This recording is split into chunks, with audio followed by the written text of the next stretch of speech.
you, ladies and gentlemen, for being here today to celebrate Michael Neal's career as we partake in his retirement ceremony. I ask you to please silence your cell phones as the ceremony is about to begin. Please rise for the presentation of the colors and the playing of the national anthem. Color. Orange, mark.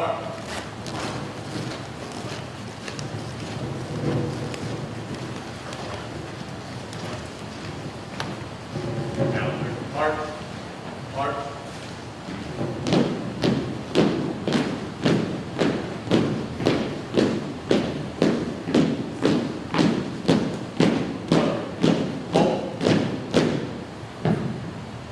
Present color.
Every color.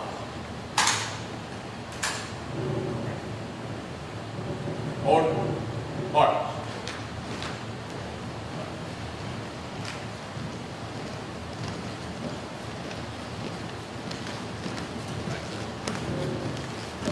Detail.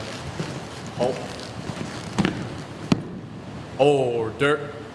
Color. Ready. Cut. Follow. Please take your seats.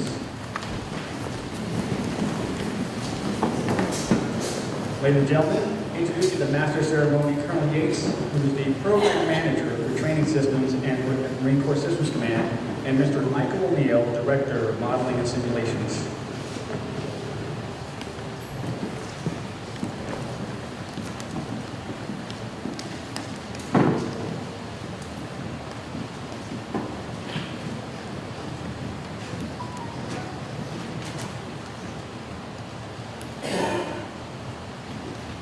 Ladies and gentlemen, welcome. Thank you very much for taking time. Please have a seat. The format today is at Mike's request. I would like to recognize before we begin Ms. Jeanette Evans-Morges, the Deputy Commander of Marine Corps Systems Command, our Senior Representative from General Schrader, and stand by for ruffles and flourishes for Ms. Evans-Morges. And I'm not going to use these. No, sit down, Mr. Bay. You're so funny. Okay, Mr. York, we're really setting the stage. Well, thank you and welcome. Stop. Can everybody hear me? Okay, great. This is maybe not. This is a bittersweet day. Mike O'Neill has been a tremendous member of our team. He's brought so much to the table. He's brought his wealth of knowledge, his connections, his interest in helping from the intern all the way to the senior exec. And Mike, I'm going to miss you a lot. And I want to just, I'm not going to be here for the ropes. I hear that's going to be a lot of fun. But I wanted to just talk about how I first met Mike. So I don't know, those of you who know Jamie Thomas. Jamie Thomas is Jamie here? No. Well, Jamie was somebody who basically came to me and said, Jeanette, and those of you who know Jamie, I won't do Jamie, but she came in all excited and she said, Jeanette, there's a guy who can help us out tremendously. He can get you anything you want. He will be able to turn things around in 24 hours. I want you to meet this guy because it'll be like that. And she didn't do that, but essentially that's what her message was. So I had a chance to meet Mike, and I think we met at the Bavarian Chef. We had lunch. And I said, hi, my name is Jeanette. And he said, hi, my name is Mike. And I don't think I've had a word in the nickel. And he told me about his life. He's like, where are you from? And I said, I'm obviously I'm not from around here. I said, I'm from South Jersey. My family's from Philadelphia. And you could make that connection. He said, oh, Atlantic City. You know, I had a grandmother who lived in Atlantic City, and he made all these connections. And then we're talking about the neighborhood where my parents grew up. And I think that is just indicative of what Mike's about. He makes connections. And he was able to make connections not only for the Marine Corps, but for the people within the Marine Corps, for those who are serving as well as those who are within the civilian workforce. And Mike, that's really, I think, going to be something I'm going to miss tremendously, is being able to turn to you and say, you know, I need help with making a connection here. I know that this was, like I said, a very bittersweet decision, and we're here to help you, and we appreciate the fact that what you've done and the legacy that you are leaving, I think that you set the team up for a great success. You set the Marine Corps up for great success. So thank you very much.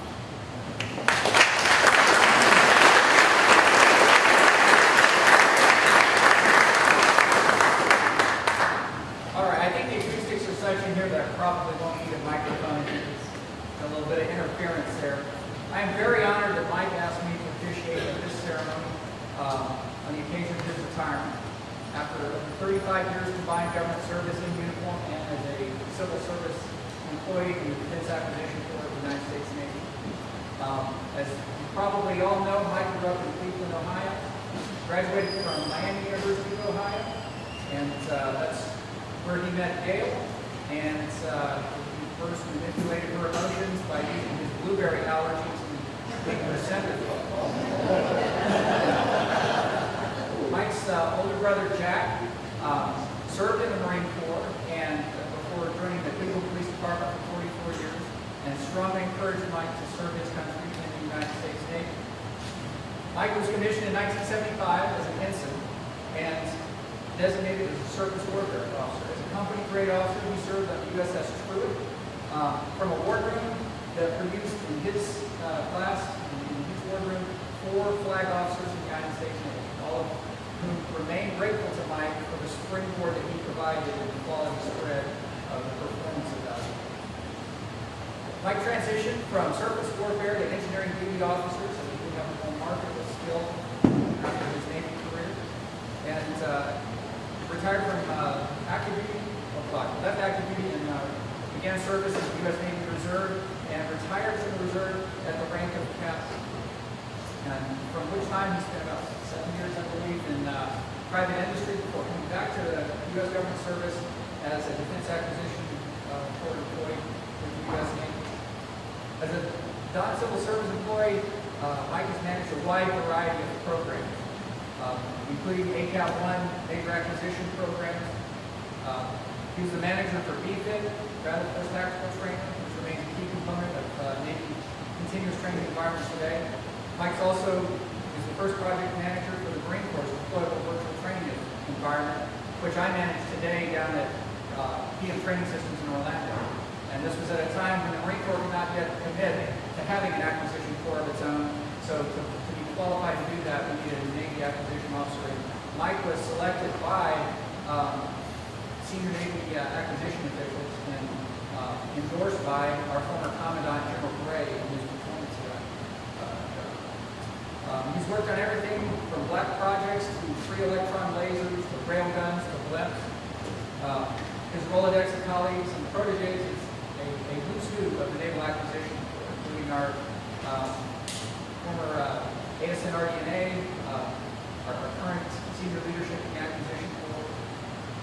He has friends and is influential in many of our allied countries, including Australia, Japan, Germany, the Netherlands, and in almost half of those countries, he is still greeted warmly where he's politics.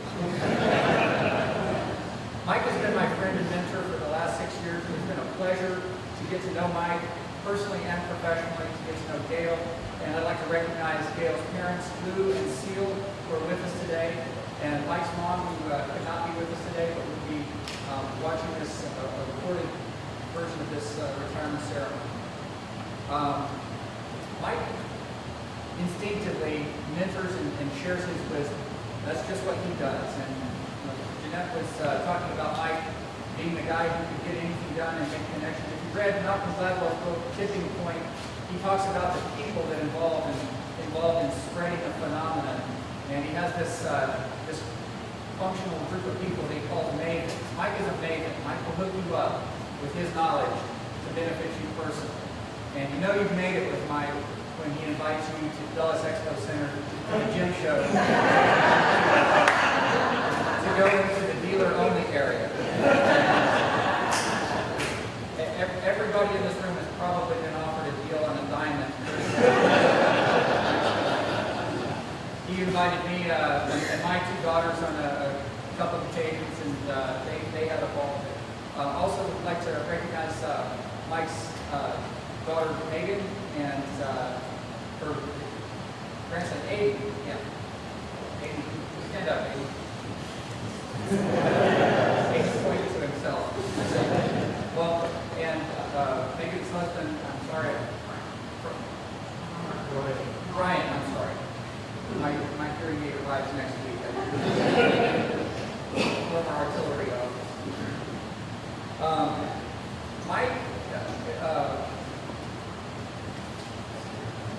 Mike has been with Mark Syscom.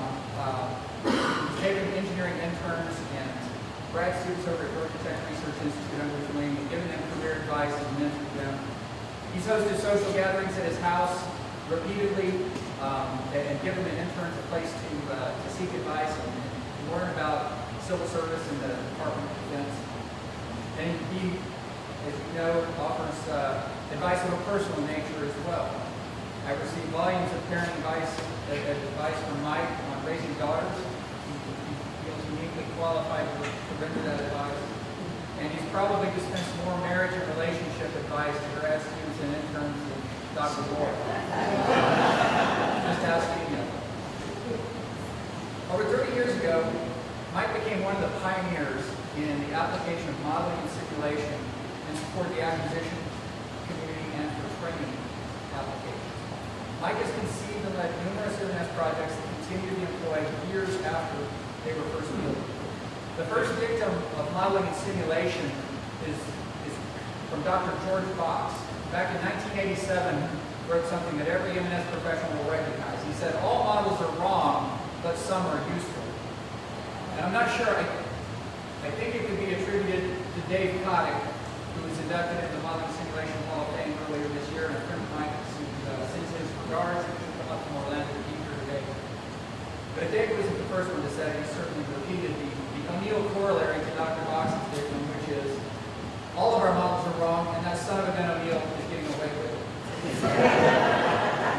I came to work for Mike less than a year after he was recruited to this position by the former executive director of Syscom, Mr. Jim Smerchansky. And as Mike told it to me, he asked me to come to Marco Syscom to develop M&S tools to improve the performance and cost effectiveness of the Marine Corps acquisition program, combat systems, to provide new and dominant capabilities to the warfighters faster. Mike had been considering retiring from NAVC and had already turned down this job once when he attended the funeral of a Marine who was the son of a friend, and decided that he had another debt to pay to the country and served for one more tour at Marine Corps Systems Command, which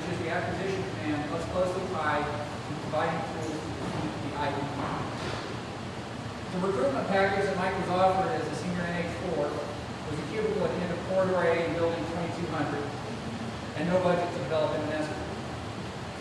Mike related it. Mr. Smirchanski told him that I know how you operate. You can raise funds to deliver something good on the cheap. After working for a while with Mike, I realized that the way Mike operates is what I call Mike's M&S medicine show. I became a supporting actor in the medicine show and learned from a master how to pitch and solve to program managers and PEOs the use of modeling and simulation to solve the perennial challenges that faces in systems engineering and cost growth and acquisition growth. Soliciting RDT&E funding with only a conceptual storyboard takes a lot of skill to be successful. Mike put together his fundraising roadshow to places such as the Potomac Institute, Institute for Defense Analysis, NAVAIR, MIBP, and used me as a pitch man to put a Marine Corps face on this since I was in uniform.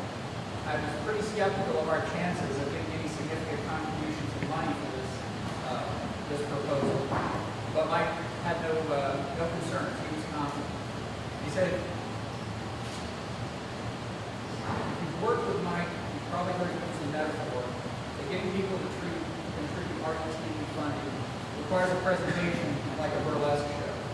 And you could probably finish that sentence with Mike's voice. He said, it's not about what they see, it's about what they think they see.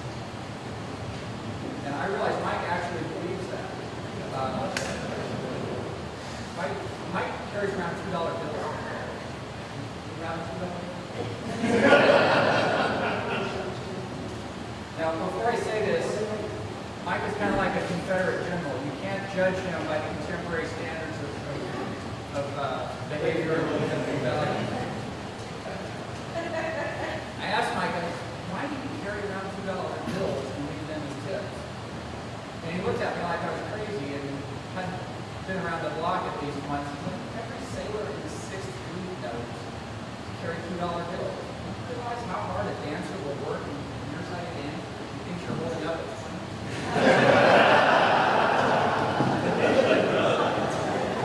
The vision that Mike brought to Marble System was for an enterprise M&S to explore what we call the trade space between conceptual design and to reduce the risk across the program lifecycle. Before you bend metal and build a prototype, it really helps to know whether you're on the path to success or a dead end. We have a euphemism in acquisition for programs that in hindsight we realize were doomed to failure. It's said that a design that contains components that is destined for failure contains components made of unobtainium, meaning that the design is either beyond the limits of our technology or beyond our budget. We have some large program failures in our recent history that won't be named across the DoD where unobtainium was the cause. The problem is it's very hard to recognize unobtainium when you're looking straight at it. In acquisition, it's sort of like a radioactive material, and it will kill your program if you're not careful. Well, much like Mary Curie died of radiation poisoning because they didn't have a Geiger counter, for people not in the modeling and simulation community, what Mike was trying to develop was an enterprise tool that would detect unobtainium before it doomed the program to failure. He'd seen some modeling of SysML, Systems Modeling Language, tools developed by Georgia Tech Research Institute that could be used as a basis for a near real-time trade space model that would evaluate a system design and determine whether it contained unobtainium. His idea was to create a federation of models that connected engineering performance, procurement and sustainment, cost models, and reliability and maintainability models. So that instead of having a bunch of modelers in engineering, cost analysis, and logistics, that you could make the models talk to each other in an automated fashion and change an attribute of a system design and see how much that changed all of its performance and the cost of the system. This was a grand vision because removing automation and removing manual human action from this process would dramatically speed up an acquisition program. The concept that Mike had became the framework for assessment of cost and technology that we refer to as FACT. By letting computers do what they do best, we can now rigorously evaluate thousands of potential designs for very complex systems, each of which had numerous dozens of subsystems thousands of component parts. In under 4 years from the time that Mike arrived at Marine Corps Systems Command in late 2010, early 2011, he's taken fact from a basic idea to a mature government-owned tool that was employed in the conceptual design analysis of the ACV program, and in 2015 he received the Secretary of the Navy's Acquisition Innovation Excellence Award. Mike has led numerous other projects to provide enterprise weapons and S tools for the acquisition profession over the past 6 years, but it would be difficult to overstate the power and potential impact of FACT and its lasting testimony to the importance of Mike's contribution to the Marine Corps acquisition community and the M&S community of practice. So Mike, thank you very much. And at this point, I think we have some awards to present to you.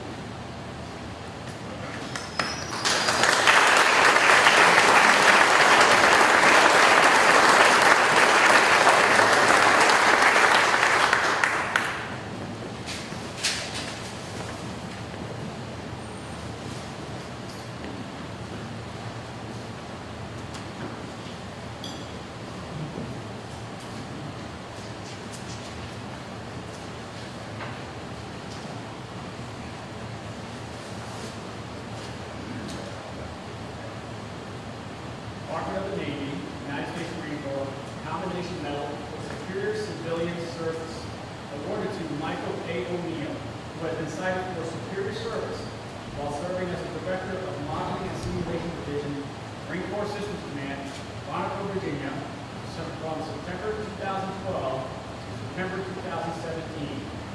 During this period, Mr. O'Neill guided the command and the program executive officers through the creation of groundbreaking acquisition, modeling, and simulation analysis tools. His efforts resulted in the command and program executive office receiving 20% of the Navy's technology research and program for savings budgets worth over $2 million. A major accomplishment attributed to his due diligence in a period of austere fiscal constraint. Superior performance of his duties, as typified above, highlighted a culmination of more than 39 years of honorable and dedicated service. Mr. O'Neill's tireless efforts of inspiring leadership and total dedication to duty reflected great credit upon himself and were in keeping with the highest traditions of the Marine Corps and the United States Naval Service. Signed, Robert P. Miller, General, United States Marine Corps, Commandant of the Marine Corps.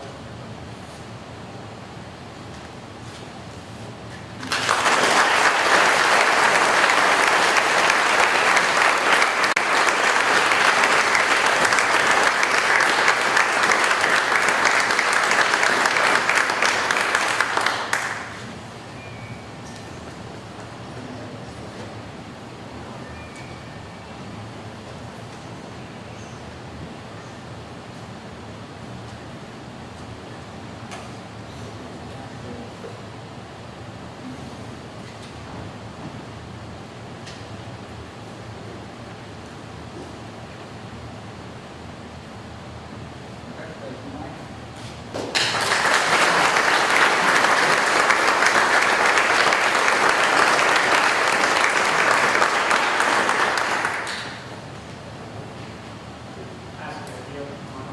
Yeah, please come forward. We have recognition.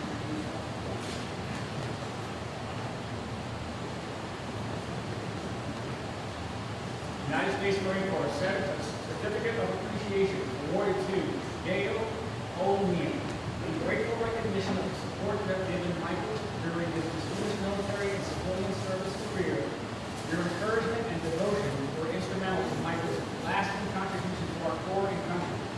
Signed, J.F. Schrader, Brigadier General, United States Marine Corps Commander, Marine Corps Systems Command.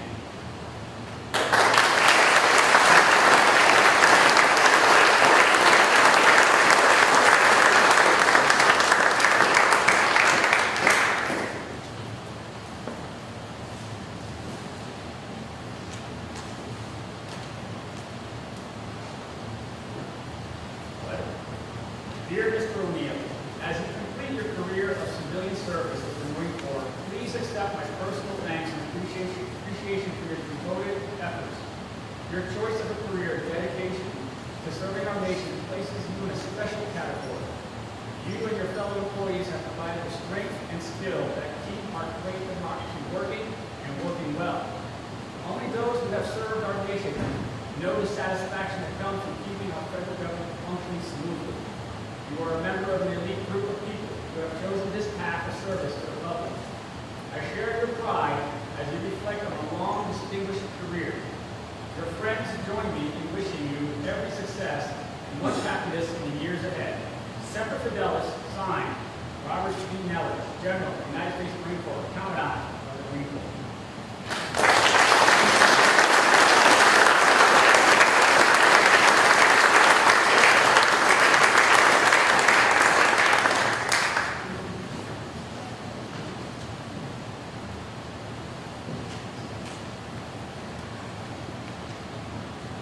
United States Marine Corps Certificate of Retirement awarded to Michael A. O'Neill in recognition of your retirement on 30 September 2017 after more than 39 years of faithful and dedicated military and civilian service to the United States government.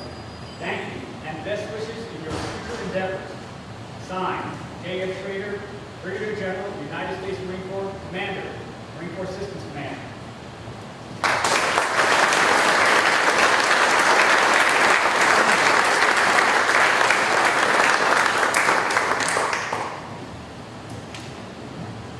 Dear Mr. O'Neill, I would like to sincerely thank you for the 39 years you have faithfully contributed to serving our nation and our Corps. Your 39 years of federal service stand as a true milestone in your life, and I am honored to join you with your friends and family to celebrate this special occasion. You chose the noble course to serve our nation and our Corps. Few are called to do this work. Few will succeed as you have with dignity, patience, and honor. Thank you for your uncommon dedication and your continued service and commitment to our great country. I wish you good health and continued success in the coming years. Semper Fidelis, J.F. Schrader, Brigadier General, United States Marine Corps.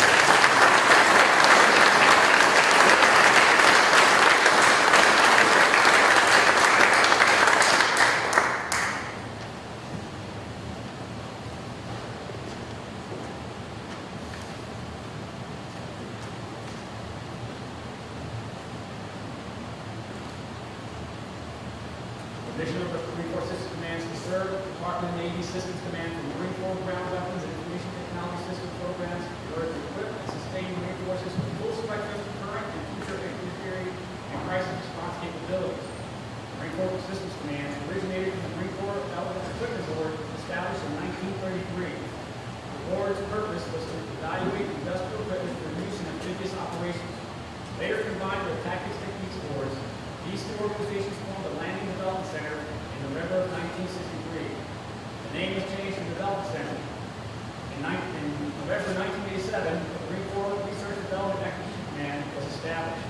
This command incorporated elements of Headquarters Marine Corps and elements of the former Marine Corps Development Communication Command. Marine Corps Systems Command today was created on 13 January 1992 for the 4 years of the MCRDAC with developments brought about by the Packard Commission, the Goldwater-Nichols Act, and the publication and implementation of the Department of Defense 5000 series instruction. The change to a system command concept was a natural evolution. MCRDAC was originally headquarters in Washington, D.C., with the bulk of its personnel and physical plant at Quantico, Virginia. The command is now headquarters at Alpha Point, Quantico, Virginia. This certifies that the accompanying American flag is flown at Marine Corps Systems Command in recognition of Michael A. O'Neill for your 39 years of honorable service. Command Duty Officer logbook entry has been made officially attesting to this fact. Signed, J.F. Schrader, Brigadier General, United States Marine Corps, Commander.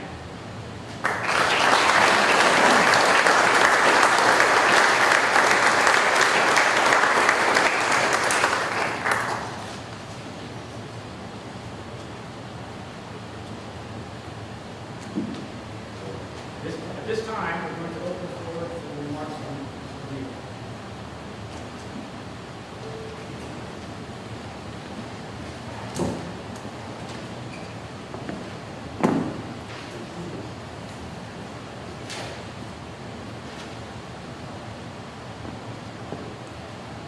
Usually I never walk through words. I see people in the room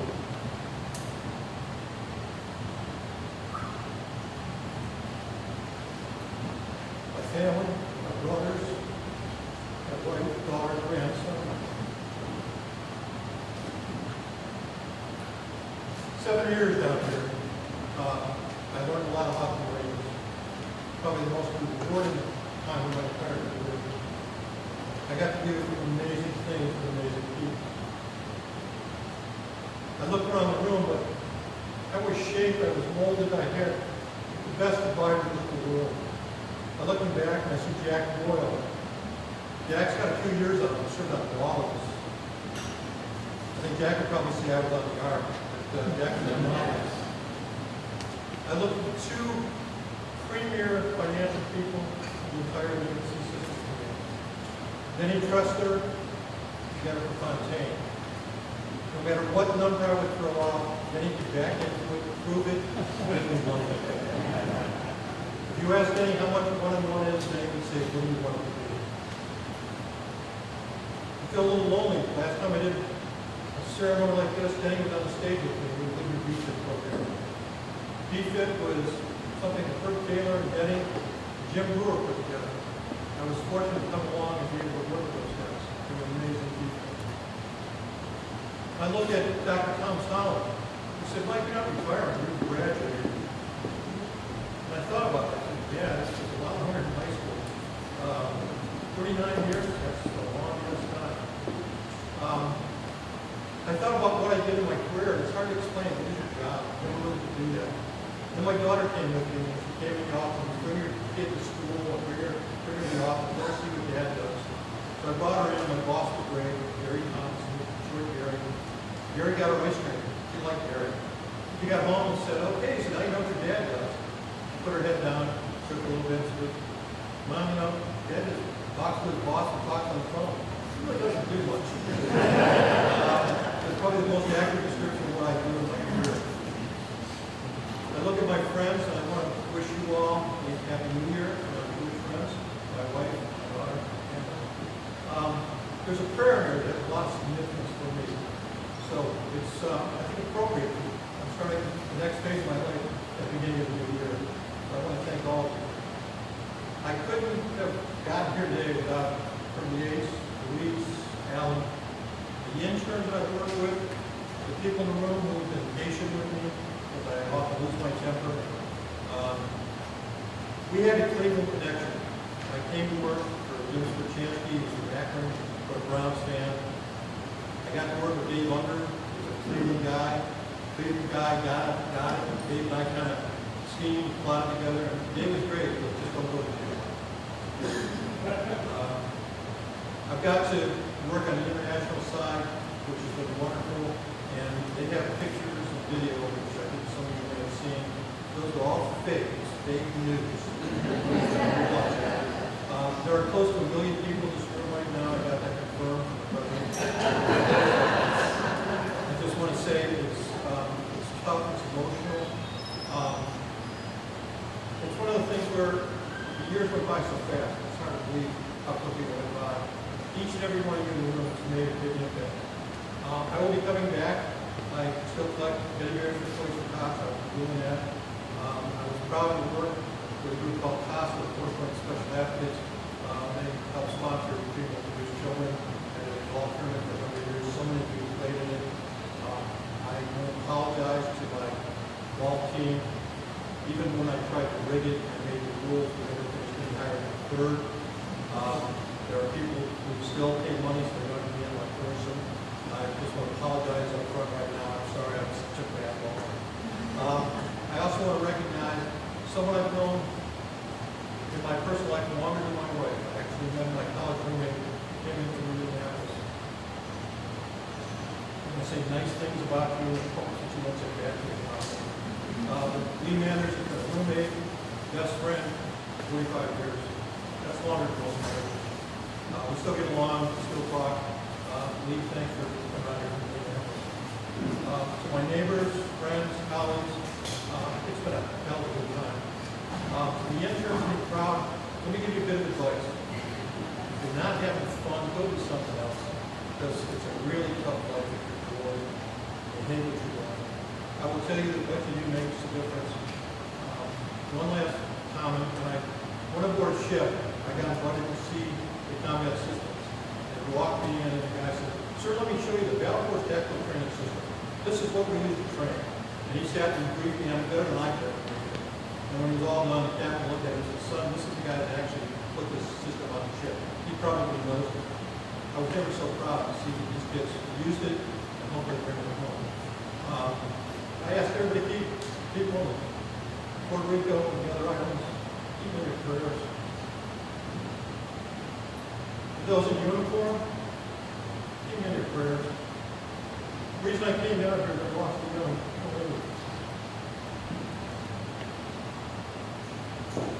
Common Wolf, young PFC, was killed. His family asked if I could call General Magnus. I taught Sunday school at first grade with Bob Magnus. Called him. You recognize the name. Popped up his command. I unfortunately wasn't able to go to the funeral up on travel. But I did go for the unveiling. And that changed my life. That's when I decided maybe I had a little more to give. I thank you for the privilege of having to work with you guys. Didn't make it emotional, but it's tough. 35 years. Denny, I need some money if you could work something out. A small amount of money. I'm sure you've got it. I do want to recognize Denny. Denny never left before me. Denny always had every answer before I could ask a question. And I always thought it was Denny. What it really was Jennifer. Jennifer and Denny are a team. They're amazing. I'm proud to say that Denny helped introduce lasers, which is a project I worked on. Denny, I think, shut down 14 UAVs in the afternoon. It's not me, but I should. Denny, thank you for your service. I don't think we'll ever retire. I think you're going to, like Viking Funeral, will put you out there on the ship at some point. So, my family, my friends, thank you all for being here. Now, I understand there's something called a roast. I won't be able to attend that. I'm going to be leaving. I want to turn it back over to Colonel Yates. I think he got a few lives he wants to tell about.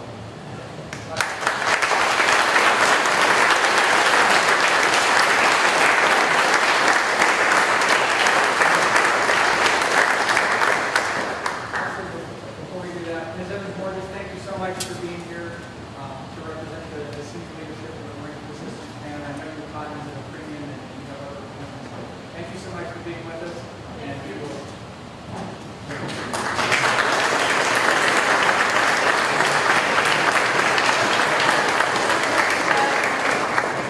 Louise, thanks for doing a great job with this too, and Colonel Yates, thank you. Gold standard. If I could take one moment, though, I do have a few appropriate gifts for some people.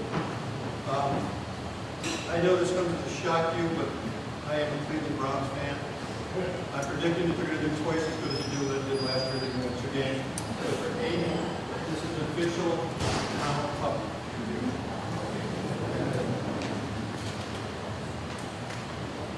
For Luis, who never really got my humor,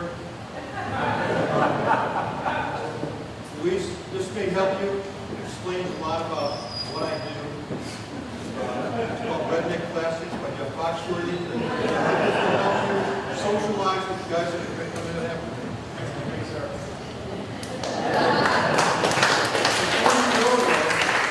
You're also taking over not only my business, his business, everybody's business. He's doing wargaming, violent sim. I'd like to give you these chill pills. I bought them from the guy. He told me they're good. They were turned in. I don't know what's in them.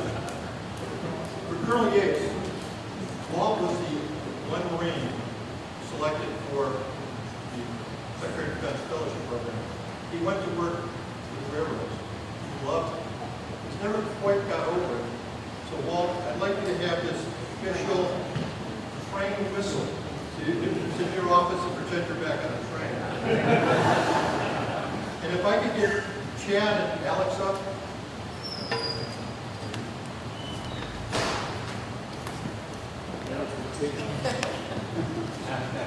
I kind of refer to them as my kids. And like my kids, the thing that they do probably better than anything else is eat. I have to relay one story. It's also a a religious story. We were in Amsterdam during the Alpine War. We had to fast. Alex did. I'm fasting. Luis, he ain't fasted. But Alex, through his religion, fasted. So to show our support, Luis goes, "Is that pizza? Oh my God, that smells like pizza." So we had pizza, and we had French fries. Poor Alex was like drooling. He fasted the full 24 hours, like the rest of that. So Alex, in your time of need, I have all natural beef steak connections. You can also give it your dog. And Chad who came to my house and shared Thanksgiving dinner with us, he chews it a bit. And I just would like you to have you, so you guys can go out and have something like that.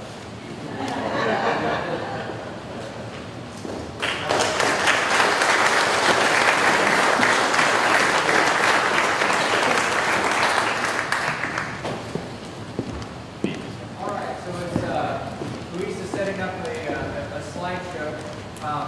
There's several people here who'd like to make some presentations to Mike, and I believe on behalf of Admiral Herb Taylor, we have got Jason. I'm sorry.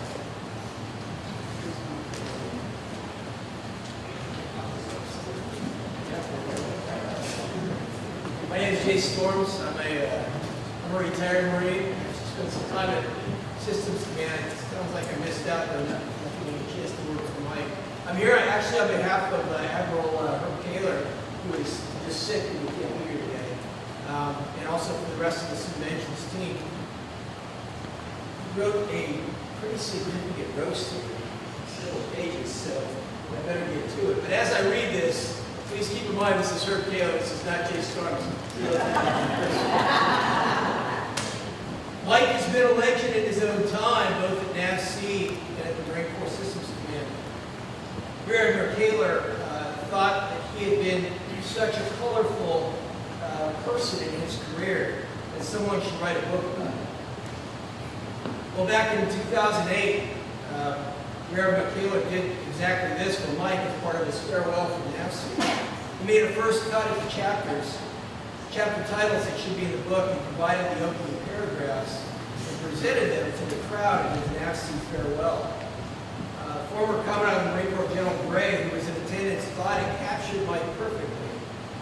Now as Mike retires, again, Rear Admiral Taylor wanted to review some of the points from the book and then add a few more chapters detailing Mike's recent Marine Corps experience. Rear Admiral Taylor and the rest of the Subventions leadership are currently out of town or at an offsite. So I guess the Admiral looked around and tried to find the oldest Spark Marine to be able to stand up here and present this to you all. So here I am. So here goes, Mike. In 2008, the title of Mike's book was Mike O'Neill, A True NAVC Renegade. Now that he has brought his renegade ways to Quantico, he updated to Mike O'Neill, a true Navy and Marine Corps renegade. To give you a feel of how the original book went, they had the following 10 chapters, in which read the titles for you. Chapter 1, Renegade Beginnings. Chapter 2, Renegade Finance. 3, Renegade Jokes. Chapter 4, The Renegade Carpool. Chapter 5, Renegade Management Training. Chapter 6, Friends of the Renegade. 7, The Renegade Blimp. Chapter 8, Renegade Politics. Chapter 9, Renegade Travel, which I understand is pretty significant. And finally, Chapter 10 was Renegade Engineering. As you can see, Mike's been a renegade his whole life. Many of you can relate with some of these chapter titles and probably have experiences that should be in the book. So I would like to share a few key passages from the book that also apply to his time in the Marine Corps. On finance. Real question here. When does 50K plus 50K plus 50K equal 50K? The answer is when Mike passes out the same 50K to each of 3 contractors.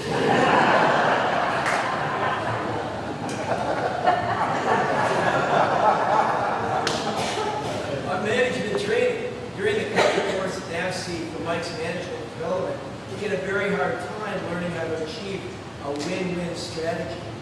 He always thought it was a double win for Mike.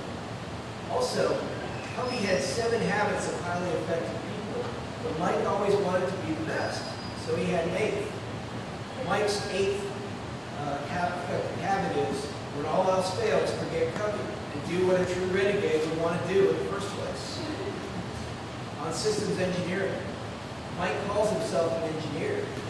He likes to do his engineering on whiteboards, like all good engineers, but his real expertise is in back-of-the-napkin engineering. We all have many examples of his artwork. As a renegade, napkin engineering has really worked well for Mike because it allows him to express his ideas in a form easily fit into his pocket, and then make sure there's only one copy that he has control over. Mike seems to have continued his renegade ways during his tour with the Marine Corps Systems Command, so Rear Admiral Kaler added 3 new chapters. Chapter 11, Renegade Model and Simulation. When Mike came to Quantico, he wanted to create a bang and make a difference. He heard M&S had bombs, BOM, so he thought that would work. The only problem was he was confusing bombs, B-O-M-B, with bombs. Basic object models are really passive concept, but in Mike's hands, they do weapons. For anyone who has sat through one of Mike's M&S status meetings, they have seen this firsthand. When there was a problem, Mike would toss a bomb at the group to blow up the meeting and get his point across. Chapter 12, Renegade Offices. Mike likes to have a good office so he can conduct business. At NAVSEA, he was used to having a large office. When he came to Quantico, that all changed. The Marines are used to living in the field, so offices are not that important to them. To teach Mike a lesson, they initially signed him to a cubicle near the break area. Then, when he still succeeded, his program started growing. Instead of moving him up to a big office, they moved him down to a basement office and added mold to make it more like a field unit. As a renegade, Mike could see the writing on the wall and took matters into his own hands. He decided to shift his base of operations to Q-Town and stop fighting the office battle. There he developed a Taj Mahal of offices with state-of-the-art labs, conference rooms, and restaurants nearby. If he couldn't beat them on their field of battle, he would change the field. And that's a fact. That's F-A-C-T. And finally, chapter 13, Renegade Charities. I know Mike treated all companies like charities, always looking for free work. But for real charities, he was relentless.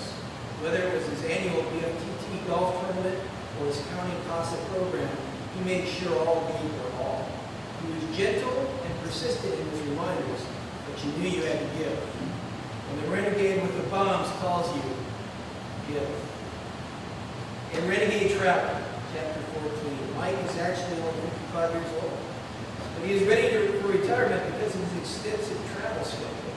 He didn't care how close or how far the trip was. He was in. When his programs ran out of travel funds, he and Gail would step up and fund the trip to Tibet or Serbia to fill the gaps. I don't know what made him travel so much.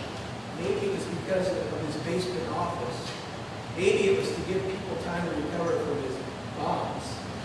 But it doesn't matter anymore because now that he's finally retired, he is free to travel as much as he and Gail want. So Mike, on behalf of Rear Admiral Kaler, he asks that you please enjoy your travel. The last thing I'll say, finally, Rear Admiral Kaler and the rest of the convention's leadership want to thank Mike for his 30-plus years in Naval and Marine Corps acquisition. He really made a difference at every stop. We at Conventions are really proud to work with you and be a part of your accomplishments. We're also appreciative to you and Gail for loaning us this spectacular ship. Even to this day, we've been able to display in our center court for the last 8 years. And you made things happen wherever you were assigned, fought the good fight, and left a legacy of successful programs and trained people. So, on behalf of Admiral Kaler, I want to give you our newest coin for your pledge.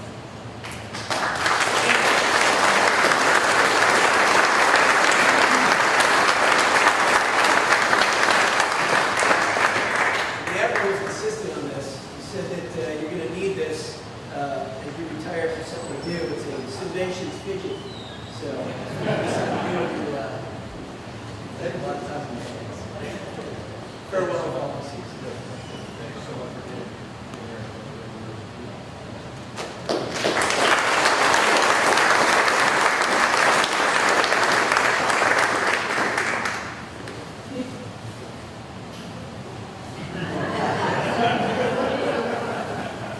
Next, I'd like to ask Ron Smith from Georgia Tech Research Institute to come forward. Ron has a presentation to make tonight. Could everyone tell me who's family? Raise your hand. Who's family? See, I didn't think you had that many friends here. You might want to sit down. I've known Michael a short time, but it seemed really long. For some reasons, I will maybe understand that had the same effect on me. What he asked Tommy to do is it's not what you know, it's what you care. He was examined, he didn't know it. You've already heard that from everyone else in the hospital. I'm not sure what's the question. But I'm glad the family's here. It's an exciting time to be here in this place. And we've been working like that since in Q-Town and his office in Q-Town. And aspects that we had to cover before. I want to highlight the important thing is that we really want to get Mike and I together. I mean, Kurt just gave me one. So, big black one. That's what all goes. So we have a Sicilian and then all this Bird for every source, but no Bird for every source. So we need to go get some material. So we're trying to make something more hard like some steel. So if you look around, you can find anything. In front of our office, there was a dumpster. It's made of steel. But I couldn't use that because they wouldn't have anything for our trash. So now we're the problem. So I went to an artist in Melbourne, into a machine shop. And I asked him, but I wanted to make something to commemorate Michael Neal's retirement. He was retiring. And so we had naval service, and he worked with the Marine Corps. He had 35 years in his name, and there was something about that. So we created something like that, and he came back. And I asked him what it would be, and he described it. And we picked it up work with the Larry. But the issue was, he came out looking more like something that you put on a gravesite. He's not dying, he's just retiring.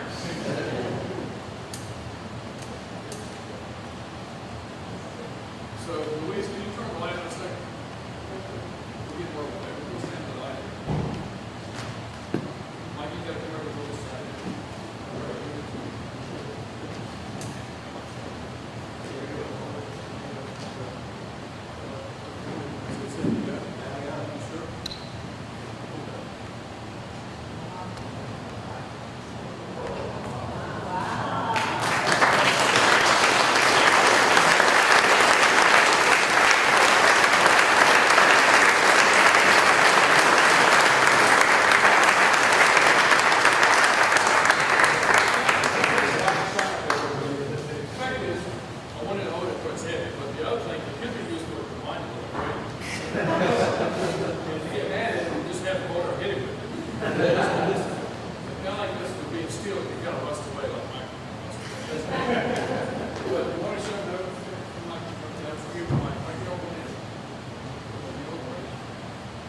So, like any good patch, it's got to have certain qualities. So, I've seen the ship in there. You got the flag. And so, the span of his work is between the Navy to the Marines. 35 years. He always said he was old. He got his name right. We have to have a back logo there to get the facts. So, this spans from the naval to the Marines to back. From Quantico to Japan, once this commemorates his time. Yeah, we've got a flag. Where's that name? So, the other aspect is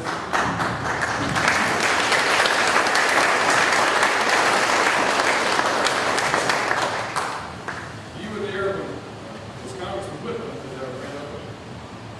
So we have a flag, but this is one of the county.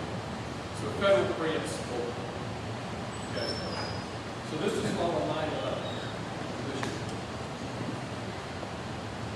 This is certified that the company flag was flown in the United States Capitol September 11, 2017. At the request of the Honorable Robert J. Cookman, Member of Congress, this flag is presented to Mike O'Neill for 35 years on the Waverly service to the Navy Marine Corps. We salute you for always making a difference, for having a vision, determination, and a voice when others did not. Mike always had a voice. You have a path behind, you leave a path behind for others to follow. So it's done.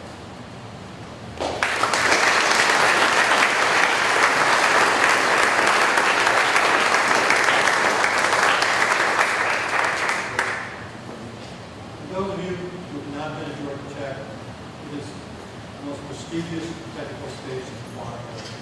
And the success we've had would not have happened without the support of Ron.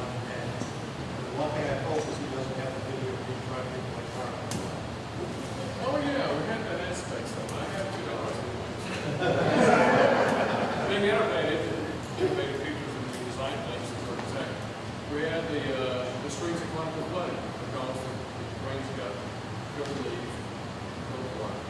So Mike had to go to his car to dam his boots.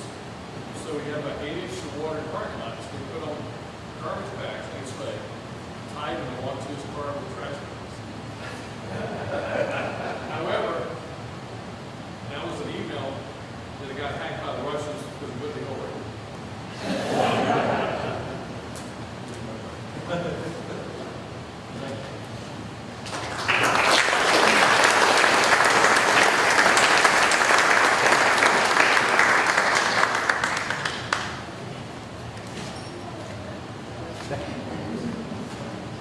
All right, next I'd like to have Mr. Jeff Kent.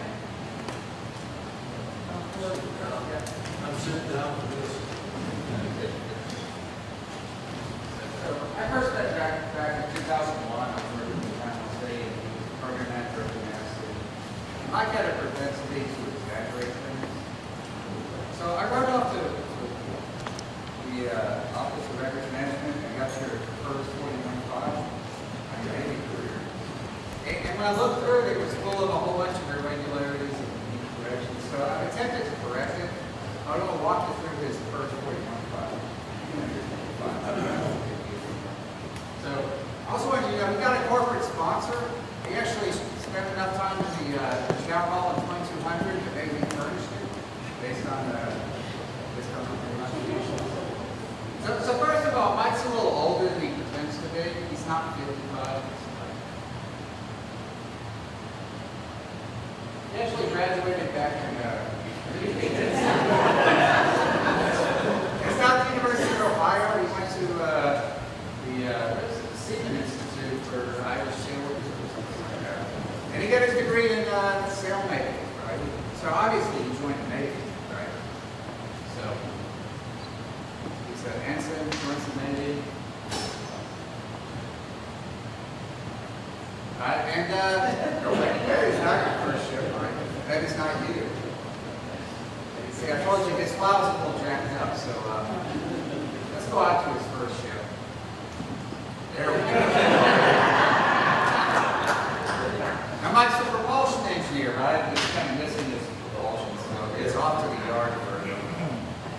All right, so next slide. Wait, that's not you either. That's already cool.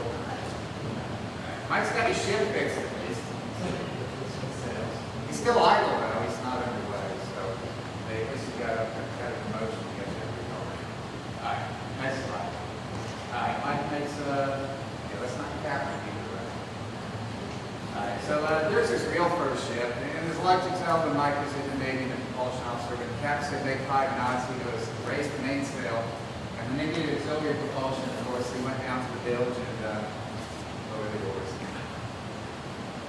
Okay. So he got slated for command. He said, wait, Mike, come on, this is not your command, this is each ship. And that's not you. You recognize me? Okay.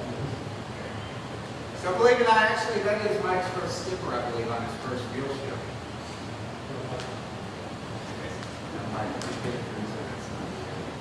So this is Mike's first command of the city.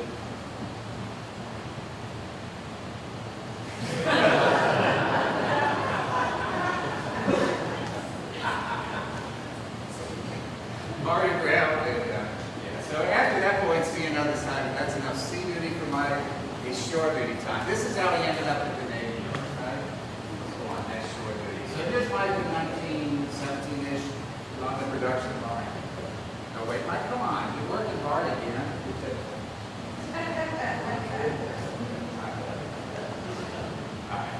He did finally make it up about 100 years later to a program manager. He had a boss he admired. Oh, wait. You're not even paying attention, Mike. You sound asleep. Okay. So, time for retirement from the Navy. Come on, Mike. That's not your picture. That's not your rank. That is a Mike. That's Mike Mullen, not Mike. All right, so after retirement, Mike needed something to do. Right? He had several series of jobs. And Mike is not helping you help me. He's helping you. And McDonald's just sorry, the whole staff.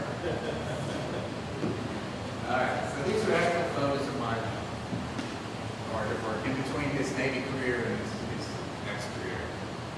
Okay, so now Mike, he does get another job. He actually, he's down on the docks of G-Town.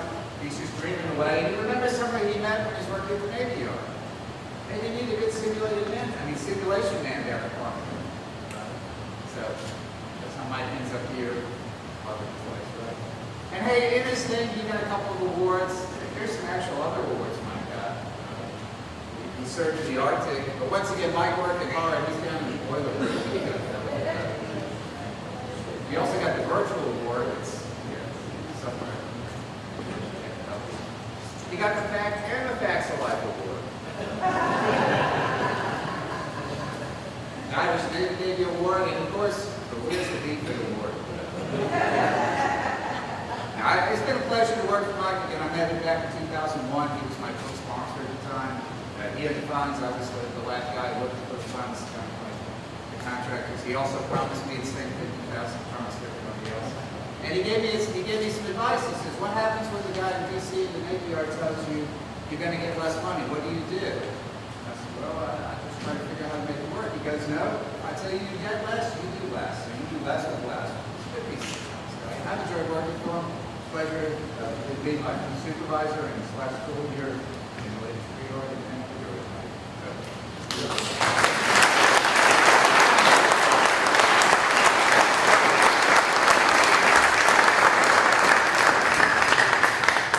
Okay, I believe our next tribute to Mike is from Mr. Leon Kelly.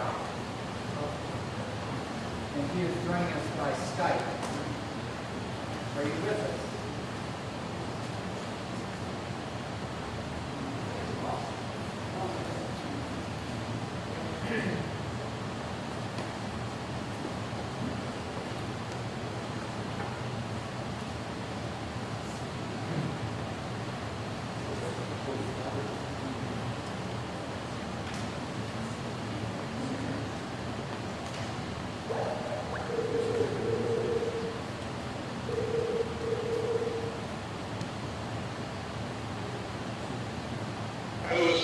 Oh, Leon, you're talking to the entire audience here. How do you hear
you show the slides again, or at this point into the projector, please? You see it now? Now? No, no. Can you just turn the camera? So I can see, I see Mike.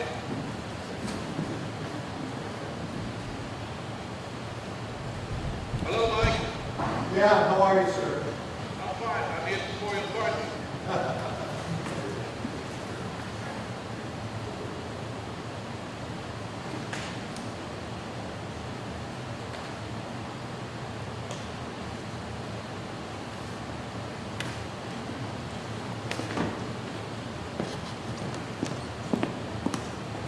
Okay, I will already start talking, Louis, and dear audience, Mike, Gil, I saw Joe Rizio as well.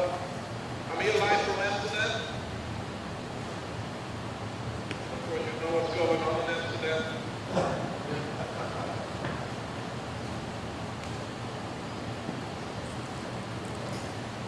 It's great when technology works.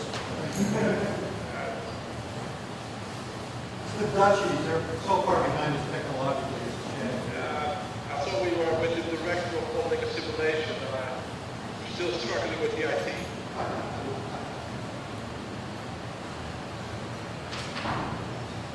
First time my grandson met Leon, he said, you know, Mr. Leon, you're the best man ever. I've never been able to get that down. So. I do, and audience, did you know the results of Mike when his little boy said it to me? The kid must be out of his mind. Leon, go ahead. Tell us the slide you want to go to. Yeah, but if this is just turn it, I can see Mike in the slide as well. I would prefer that. We can't do that because as soon as we put the screen on full, it takes up the camera. So we can't go. Just tell us the slide you want to go to. Okay, are we over the slide after that? You're on slide 1, which shows all the static. Okay. So I'm now coming in. This is after that, the next one.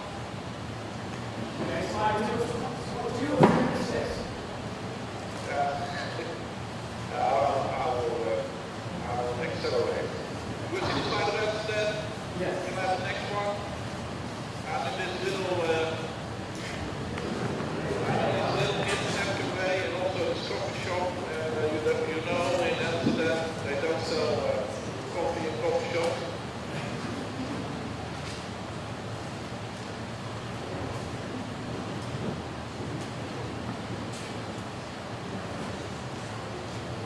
Slide 4 now. Yeah. Okay. Okay. US. Wait a minute. I'll do this.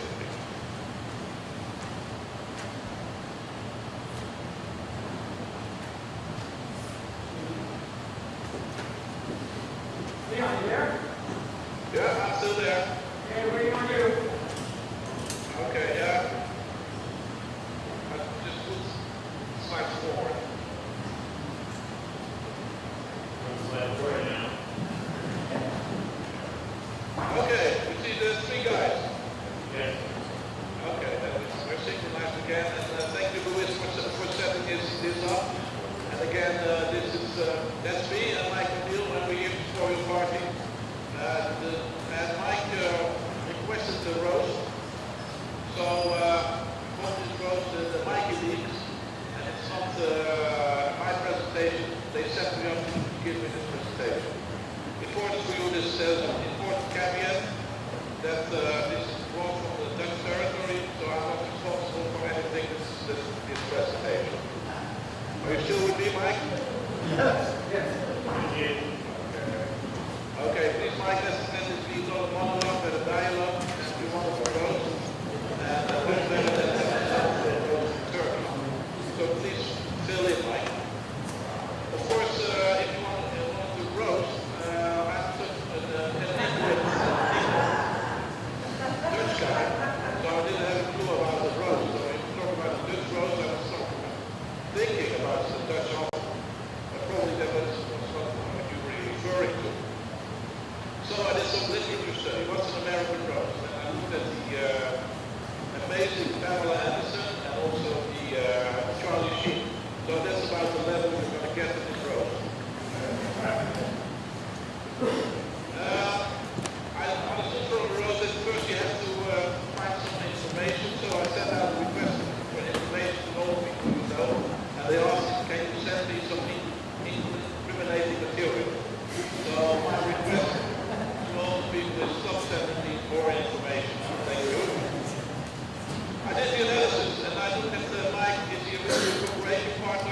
he a diplomat? Is he a ladies' man? What about his languages? Is he a connoisseur about food? A dedicated worker, or is he a really bad guy? Cooperation partner. Look at this. This is me. And these people know where is my hair after a cooperation with Mike. And Mike said to me these nice words, and I still don't know what they mean.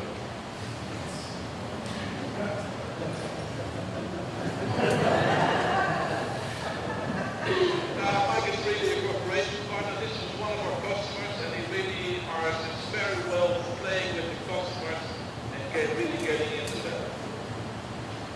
Mike and I worked for years co-chairs, and how did we feel as co-chairs? We always felt that we were not fighting endforms, but we were not fighting windmills or endforms. After the presentation we gave to the customer, there was always time for some questions. And this would normally happen this way. Respect for the authorities. Mike, can you please fill me in with this story?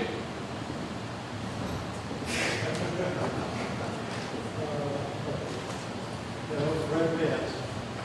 Yeah, that was Mr. Red Vans. He was the representative of the UK, and Mike always told me we always kicked kids with Red Vans in our house. This is also respected. Another Scottish representative, he refused to sign our project directions, and still he didn't show up in our next meeting, so we kindly asked him to leave the room. Mike, do you know the story about this picture? Oh, God, yes. That was Canada. Yeah, that was Canada, Nova Scotia. We were over for a weekend and we did some touring around. And there was a proposal from this German representative to go for a walk. And you were not really in for that walk. You didn't like to go for 10 clicks. And again, you're saying. Some questions, Mike. Do you still have the answer to this? What do you have on your list? Empire. Yeah, what's the difference between roadkill and a death endform? The skid marks in front of the road too. Yeah. Ned Power is the international head for our international owner, who we didn't really like. Okay.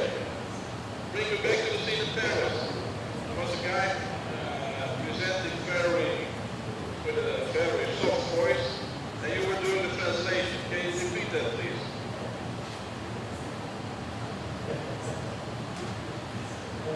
Go ahead, move on. The ladies then. Michael was able to get connected with all the ladies in the different countries. Here is an example of Mike in Italy.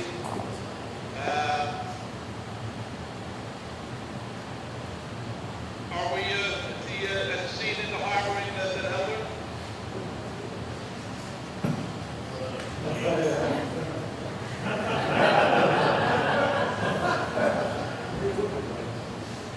Drop my key.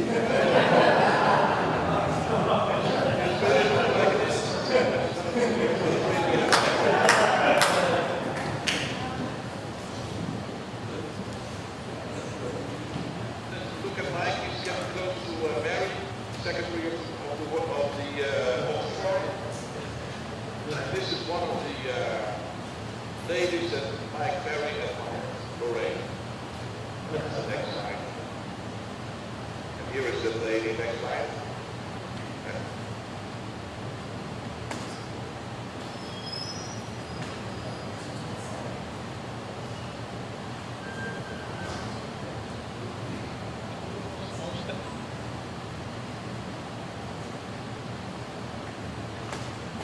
Can I have an affirmative? Yes, go ahead. Okay, this looks like an interesting scene, but be aware of what's going on. And Mike, you have to say the words. The unreachable woman. Yeah. But we're next, we should be on the stairs.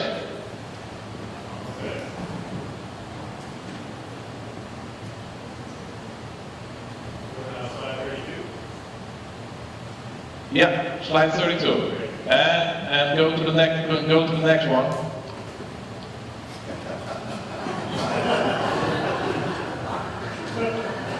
Next please. Next. 36 now. So we're up to languages. Mike 37. Mike is always has an idea that he is really an Einstein in languages, and I'll show you some examples. 38, please. And then 39. 40.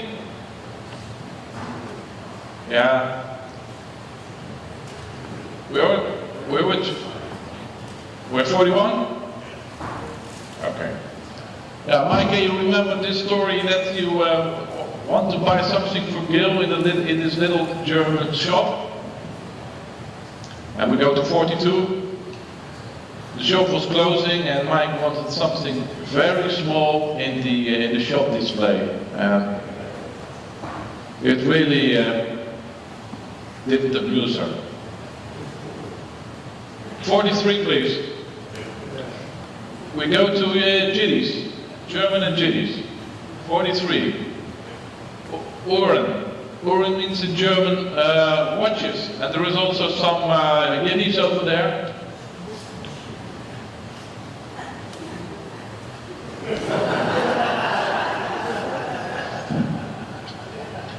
Okay, next. 45, we're going to Connoisseur. And Mike was always in for a barbecue. I think this is in Damneck, yeah, on the beach. And at least you couldn't say for Mike that he's a backstabber. We go to 47. Again, killing a lobster. And 48, this is one of his favorite partners.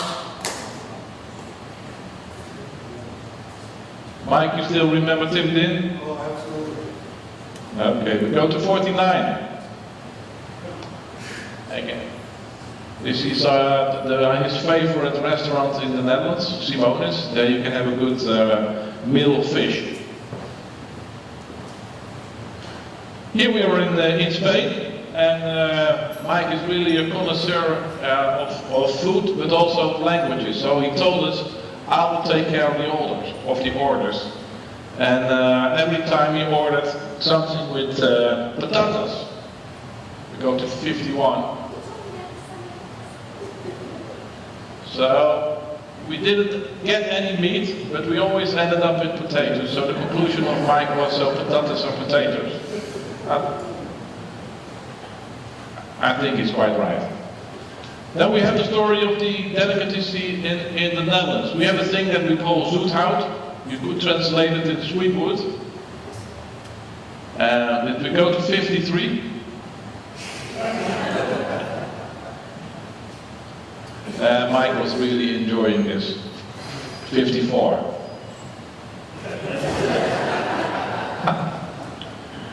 Yeah, he was such a nice guy when you give him something special. We'll go to 55. Dedicated worker. 56. This is one of the encounters we have with the advocs. In front you see our lead system engineer. And the 57, he's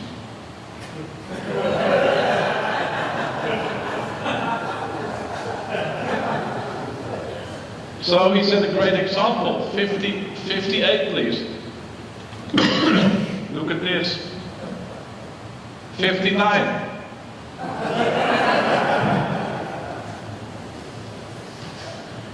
Okay. 60 please. Is he really a badass? 60. 61. Of course you know this movie from Quentin Tarantino. And one day they showed up again in 62 in Seville.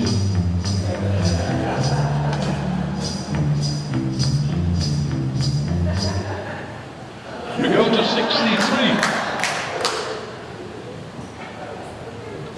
This is Gibraltar, ladies and gentlemen. We go to 64.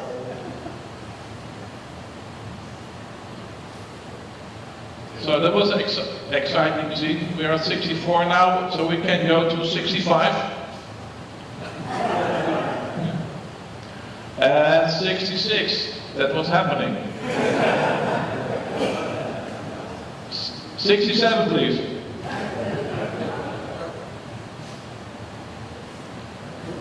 Okay, then we go to 68.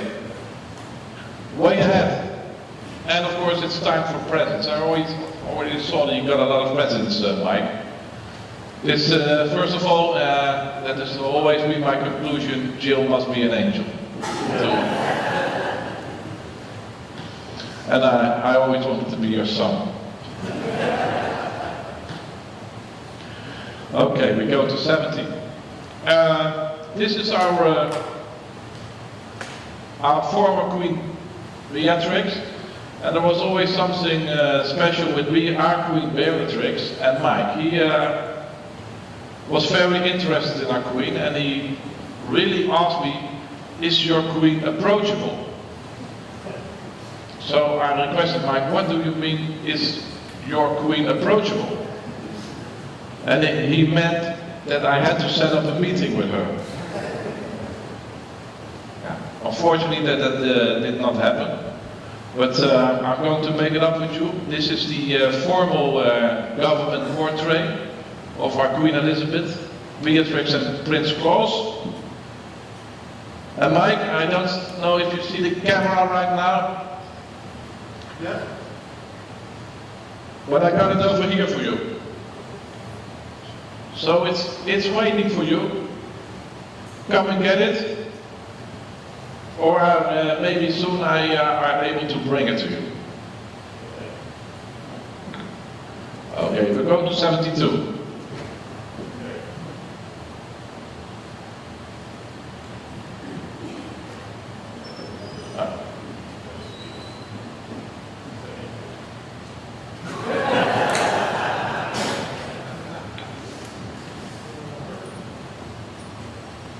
Good likeness. 73. Okay, Mike, I wanted to thank you for the great years together, and I really wish you a very good retirement and some peaceful years with Gil, of course, and your family. We go to 74, and I'm sure we will meet again and go to a rock concert if possible. Unfortunately, my wife Linda, who is here in the middle, is not able to join us tonight. But especially for you, she has a song, a cover of a song, very dedicated to you. So I want to leave it with that. So, Louis, if you're able, please start the video. Yeah, thank you so very, very much. You're welcome, Mike.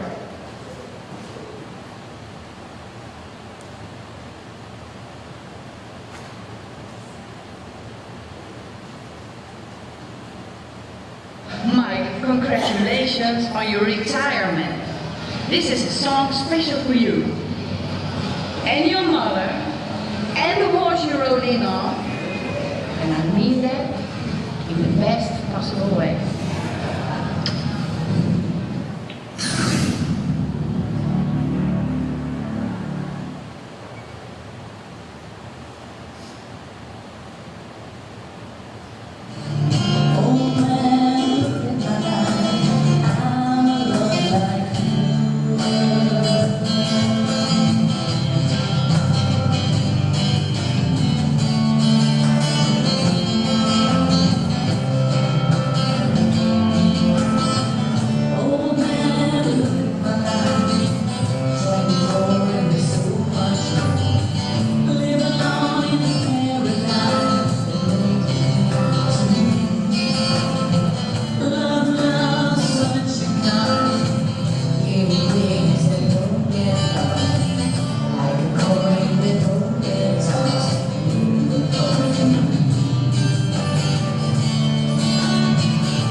Master of Ceremonies. I give it back to you. All right. Ladies and gentlemen, we have been joined, as I've said earlier, Mike has friends in very high places, by the 29th Commandant of the Marine Corps, General Alfred M. Gray, who is with us. Commandant, we are honored and pleased to have you. Thank you so much for being here.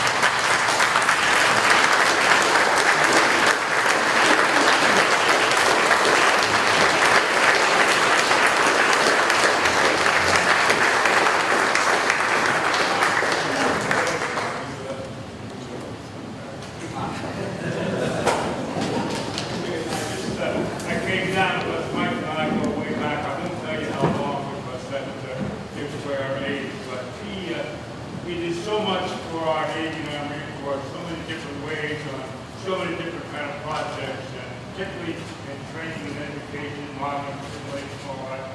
So I just had to come down and interrupt all you people to pay my respects. So thank you very much. You take care of yourself, take care of yourself.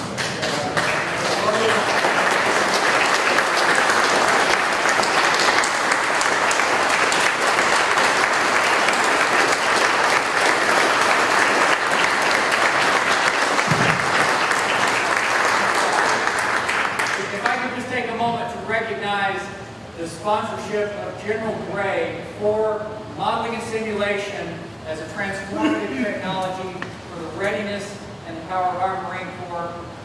Were it not for his vision and emphasis on training Marines to be the absolute best possible, with every tool available at our disposal. General, you have shaped the Marine Corps for decades after you were Commandant. Thank you so much for being here. Thank you. You said enough.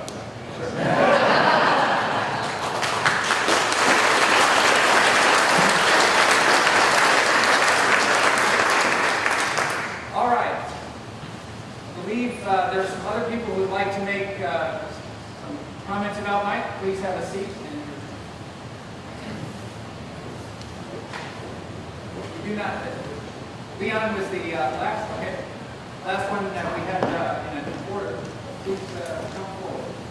Yeah, as usual, I did not get on the schedule, of course. So, for those of you who don't know me, my name is Marty Urban. I work at the Naval Surface Development Division, Combat Direction Systems Activity, DAMNEC. So, Mike's been a longtime friend of our organization. We've gone through many different name and acronym changes, which I'm sure you can probably count and actually remembers all of them.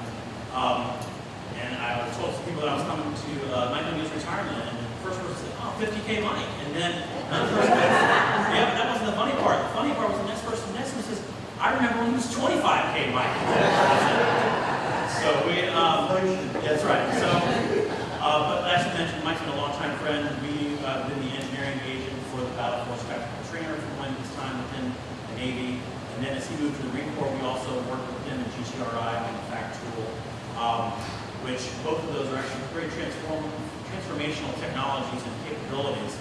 BFIT now is really the model as we move towards our next generation naval training system, the advanced training domain, that's really driving where we're going as kind of the foundational capability.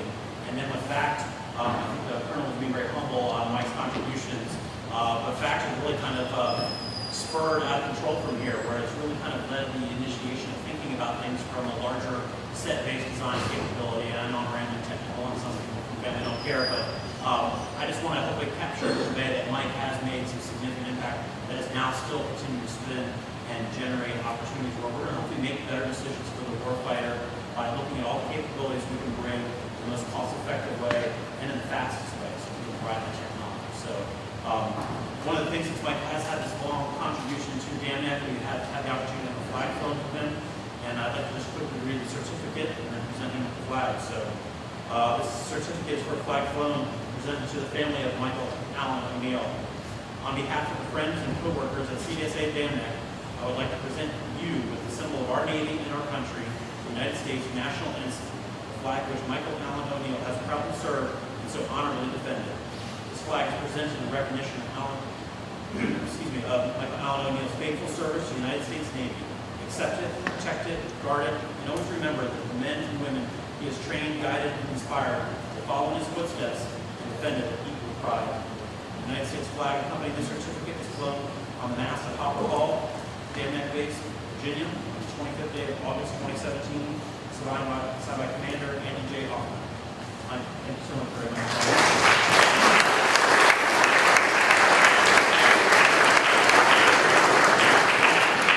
This is a very special flag. 1975, I reported as ensign, my first duty station in Van Ness, Virginia. I had a dog, stuck it into the BOQ. Well, everything was fine for about a week, and then one day someone decided to clean the room, and we had to do not disturb. They pushed right in, dog chased the bell in the wall. I was notified by my wife again and said, honey, they're coming after us, you gotta get out of the queue. Well, every morning I dealt with other commanders and captains, I've been all kinds of people, all sorts of different dogs.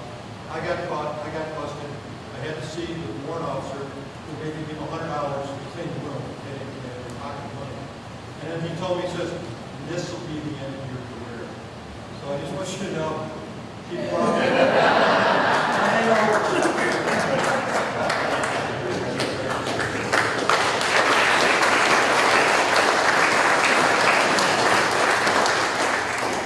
Does anyone else have a presentation or some recollections of Mike that they would like to share? Aiden? Speak louder.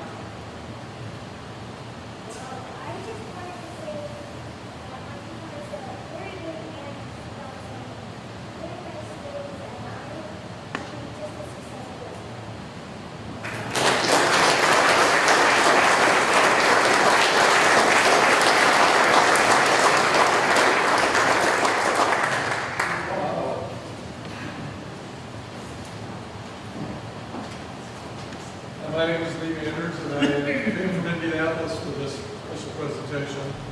With no instant for anything in the world, Mike and I go back to when we pledged the same fraternity together in Miami of Ohio in, I guess it was 1972 in January. I'm not going to talk about Mike's career because obviously you guys have done a great job of that. I think he, in his formative years in Miami of Ohio, was a different person. And so I'm going to keep this very brief because I know everybody's been in here long enough, and at our age we got to go to the bathroom. So I'm not going to tell you the stories because they're going to take too long. I just want to tell you what questions to ask Mike after the ceremony. I want you to ask Mike about what it's like to run around campus and look in women's dorm rooms. I want you to ask Mike what it's like to have an alter ego named Carlos, who speaks with a fake Hispanic accent in an effort to try to pick up girls and other weird people on Oxford, Ohio's High Street. Mike was a champ at that, and I got to play his straight man, which helped me too. I want you to ask Mike what it's like to attend a fraternity party where he almost gets thrown in jail. I want you to ask Mike about, ask Mike about the night before his wedding. When his fraternity brothers and I almost accidentally killed him when we threw him in a washing machine box that we found on the side of the road and threw him in the swimming pool at the hotel, and he almost drowned. And then a couple of hours later, he was passed out in the shower because he was so wasted. And he asked him what it's like to be drunk and lying on the floor of the shower for 2 hours the night before your wedding. And that wasn't easy. That was we took pictures of that, but that was before digital. So, you know, Mike's a little bit of a strange character. You've seen the professional side of him. His family, of course, knows him for some of his antics outside of the profession. We've all been thinking about and Mike has been doing a lot of thinking about what he wants to do now that he's retiring from civil service. He's had a great 39-year career in and out of the military. He's been a contractor, he's been a civilian employee, he worked in private industry. Of course, we've heard about his Navy career as well as his Marine Corps career. And he's just done a terrific job. And I know Mike is eager to continue to serve in some capacity. He's a people person. He wants to work with people. So I got him this gift. I wrapped it in duct tape because I know only the best for Mike. and I want you to use him in good health for his next career. When I got off the plane yesterday, I stopped and got him a job at his next job, the Manassas Walmart.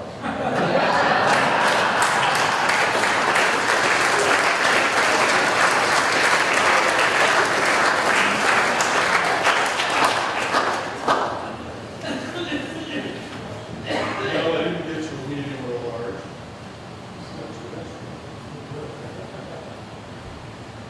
And while you're at work, I want you to enjoy the fruits of your labor, because you're going to be serving a lot of people at Walmart. I got you a roll of quarters so that you could use the gumball machine and buy kids candy while you're at work.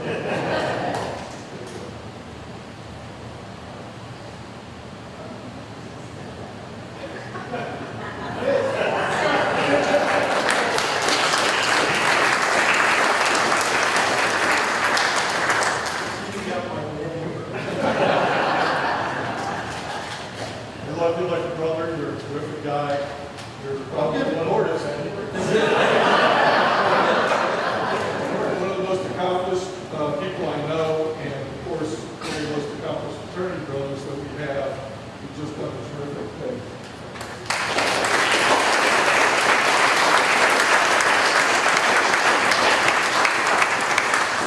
I got another picture. I suspect it's going to go on the national news. Oh, hell yeah.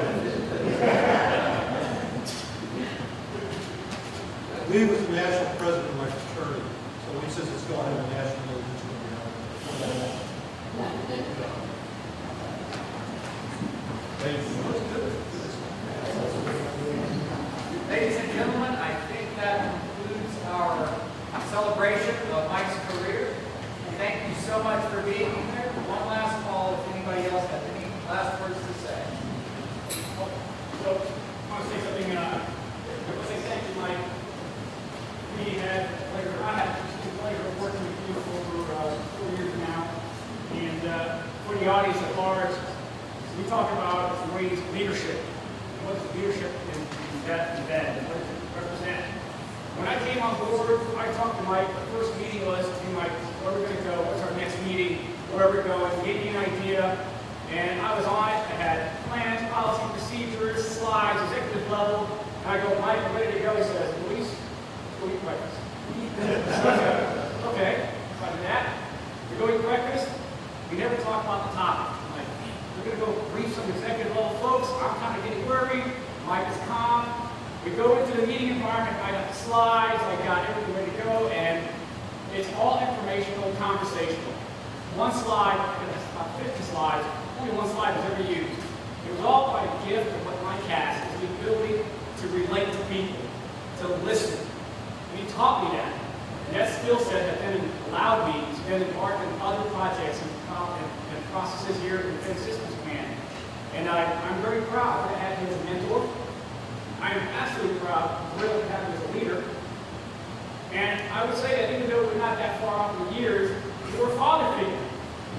Absolutely a father figure. When I would talk to you about certain things, you would come over and always ask about the family. Yeah, you are in DC. Because Mike would just go on and on and on about things. I'm like, okay, Mike, where is the center of the problem? But he covers everything. And that's just the gift he has. Everybody who knows him knows that he has that gift.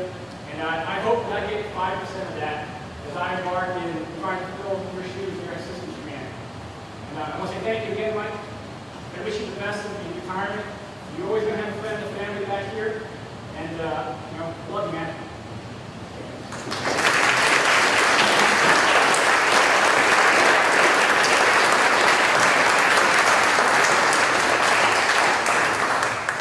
I promise you a retirement like you've never been before.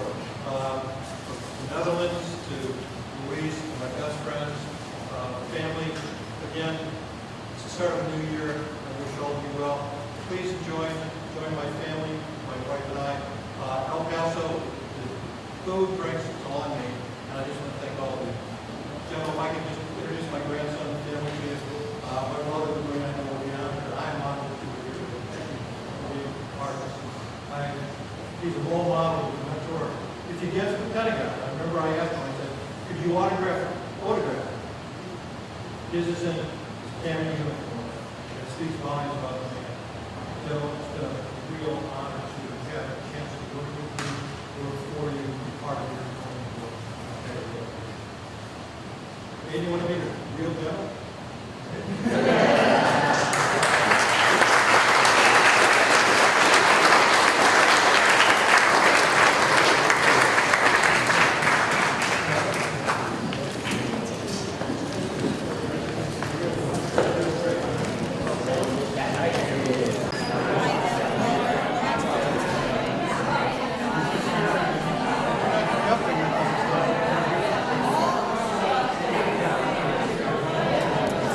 Test. Okay, this should be on. Testing, testing. Okay. All right.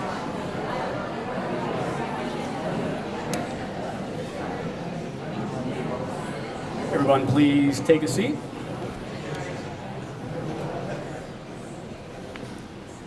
Thank you, ladies and gentlemen, for being here today to celebrate Mike O'Neill's career as we partake in his retirement ceremony.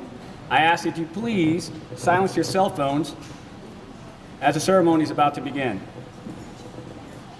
Please rise for the presentation of the colors and the playing of the national anthem.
Set, go.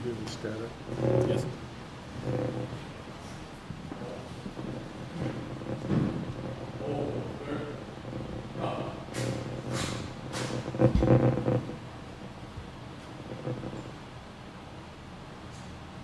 Please take your seats. Ladies and gentlemen, introducing the Master of Ceremony, Colonel Yates, who is the Program Manager for Training Systems at the Marine Corps Systems Command, and Mr. Michael O'Neill, Director of Modeling and Simulations.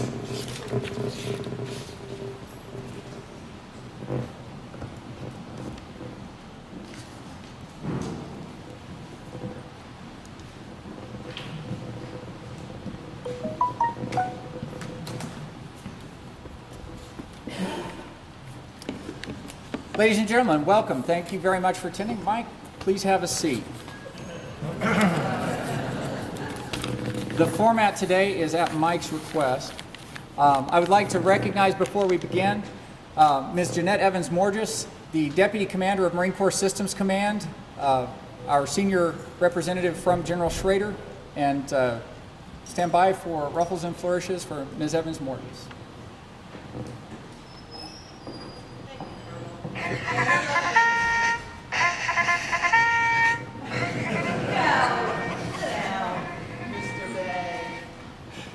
Ms. Evans-Mortis, please. Okay, you are definitely setting the stage. Well, thank you, and welcome her. Stop. Can everybody hear me? Okay, great.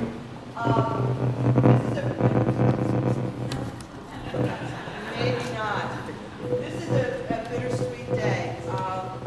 Mike O'Neill has been a tremendous member of our team. He's brought so much to the table. He's brought his wealth of knowledge, his connections, his interest in helping from the intern all the way to the senior exec. And Mike, I'm going to miss you a lot. And I want to just, because I'm not going to be here for the roast. I hear that's going to be a lot of fun. But I wanted to just talk about how I first met Mike. So I don't know, those of you who know Jamie Thomas. Jamie Thomas is Jamie here? No. Well, Jamie was somebody who basically came to me and said, Jeanette, and those of you who know Jamie, I won't do Jamie, but she came in all excited and she said, Jeanette, there's a guy who can help us out tremendously. He can get you anything you want. He will be able to turn things around in 24 hours. I want you to meet this guy because it'll be like that. She didn't do that, but essentially that's what her message was. So I had a chance to meet Mike, and I think we met at the Bavarian Chef. We had lunch. And I said, hi, my name is Jeanette. And he said, hi, my name is Mike. And I don't think I had a word in edgewise. And he told me about his life. He's like, where are you from? And I said, I'm obviously I'm not from around here. And I said, I'm from South Jersey. My family's from Philadelphia. And he could make that connection. He said, oh, my Atlantic City, you know, I had a grandmother, grandmother who lived in Atlantic City, and he made all these connections. And then we're talking about the neighborhood where my parents grew up. And I think that is just indicative of what Mike's about. He makes connections. And he was able to make connections not only for the Marine Corps, but for the people within the Marine Corps, for those who are serving as well as those who are within the civilian workforce. And Mike, that's really, I think, going to be something I'm going to miss tremendously, is being able to turn to you and say, you know, I need help with making a connection here.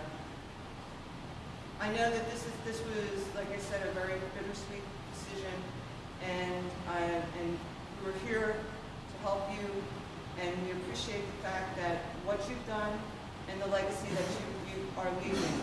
I think that you've set the team up for a great success. You set the Marine Corps up for great success. So thank you very much. Thank you.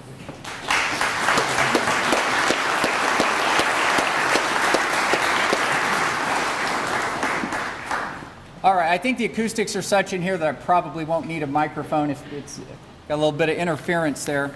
I am very honored that Mike asked me to officiate at this ceremony on the occasion of his retirement.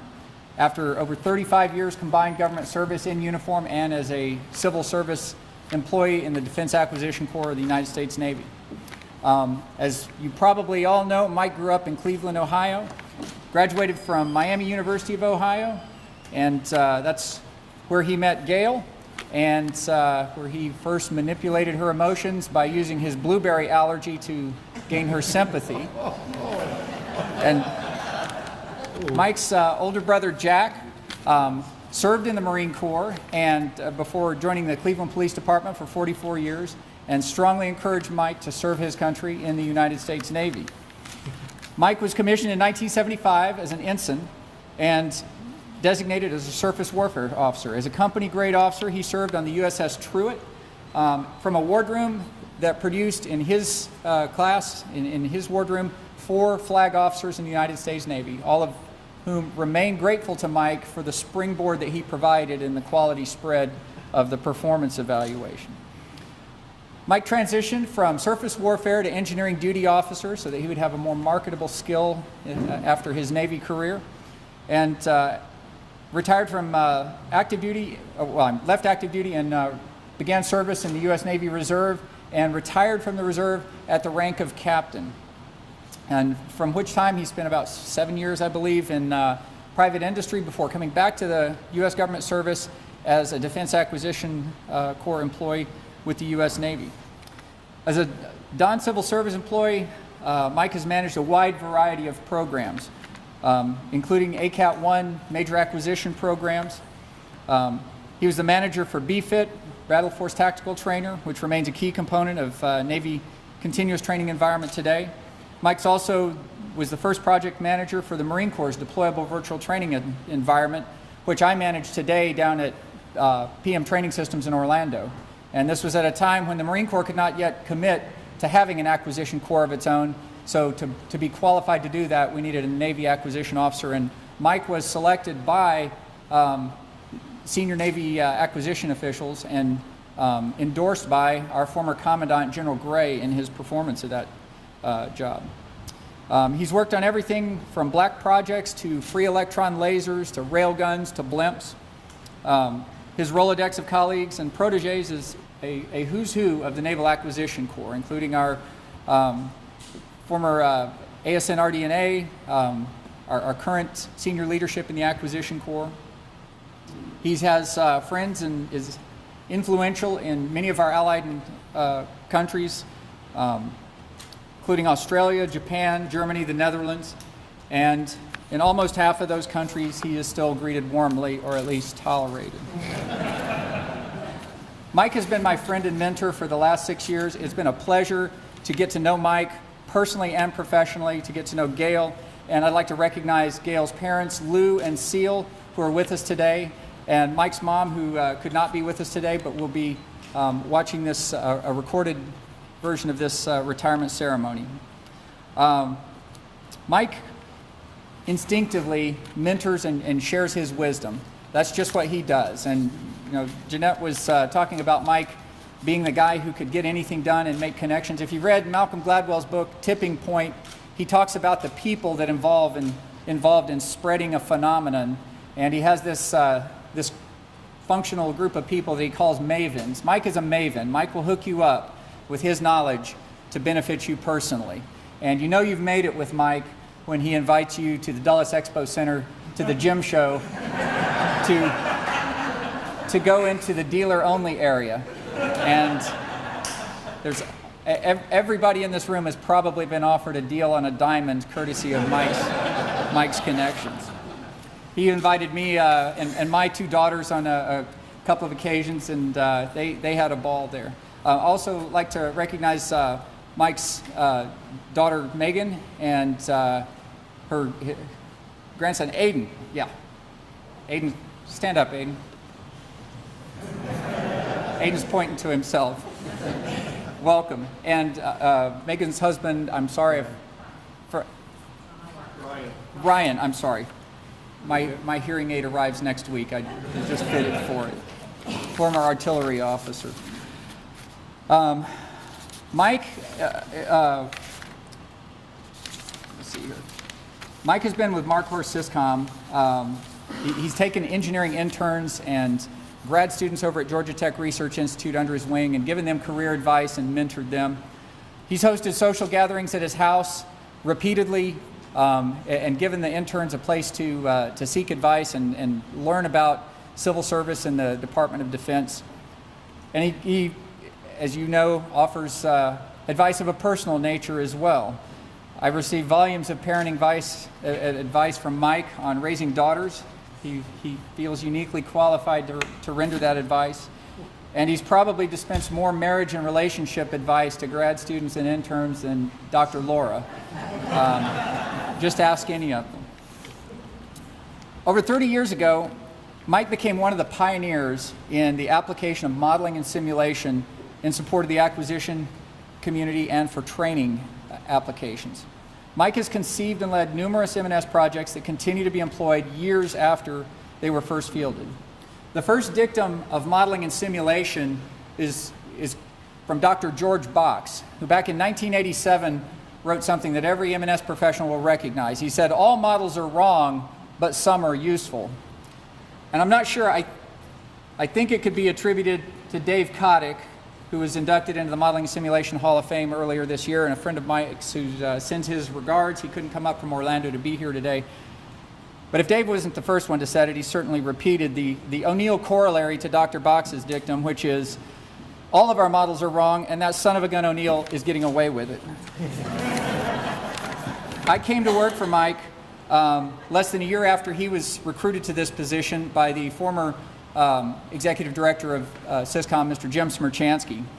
And as Mike told it to me, he asked him to come to Marcor Syscom to develop M&S tools to improve the performance and cost effectiveness of the Marine Corps' acquisition programs and combat systems, to provide new and dominant capabilities to the warfighters faster. Mike had been considering retiring from NAVC and had already turned down this job once when he attended the funeral of a Marine who was the son of a friend, and decided that he had another debt to pay to the country and served for one more tour at Marine Corps Systems Command, which is the acquisition command most closely tied to providing tools to defeat the IED. The recruitment package that Mike was offered as a senior NH4 was a cubicle at the end of Corridor A in Building 2200 and no budget to develop M&S tools. As Mike related it, Mr. Smerchansky told him that, I know how you operate and you can raise funds to deliver something good on the cheap. After working for a while with Mike, I realized that the way Mike operates is what I call Mike's M&S medicine show. I became a supporting actor in the medicine show and learned from a master how to pitch and to program managers and PEOs the use of modeling and simulation to solve the perennial challenges that faces in systems engineering and cost growth in acquisition programs. Soliciting RDT&E funding with only a conceptual storyboard takes a lot of skill to be successful. Mike put together his fundraising roadshow to places such as Potomac Institute, Institute for Defense Analysis, NAVAIR, MIBP, and used me as a pitch man to put a Marine Corps face on this since I was in uniform. I was pretty skeptical of our chances of getting any significant contributions of money for this, this proposal, but Mike had no concerns. He was confident. He said, if you've worked with Mike, you've probably heard him use the metaphor that getting people to contribute RDT&E funding requires a presentation like a burlesque show. And you could probably finish that sentence for me in Mike's voice. He said, it's not about what they see, it's about what they think they see. And I realized Mike actually believes that. Mike carries around $2 bills in his wallet. Do you have a $2 bill? Now, before I say this, Mike is kind of like a Confederate general. You can't judge him by the contemporary standards of behavior and values. I asked Mike, I said, why do you carry around $2 bills and leave them as tips? And he looked at me like I was crazy and hadn't been around the block at least once. He's like, every sailor in the 6th Fleet knows to carry $2 bills. You realize how hard a dancer will work, when a nearsighted dancer, when she thinks you're holding up a 20? The vision that Mike brought to Marcor Syscom was for an enterprise M&S tool to explore what we call the trade space between conceptual design and to reduce the risk across the program lifecycle. Before you bend metal and build a prototype, it really helps to know whether you're on the path to success or a dead end. We have a euphemism in acquisition for programs that in hindsight we realize were doomed to failure.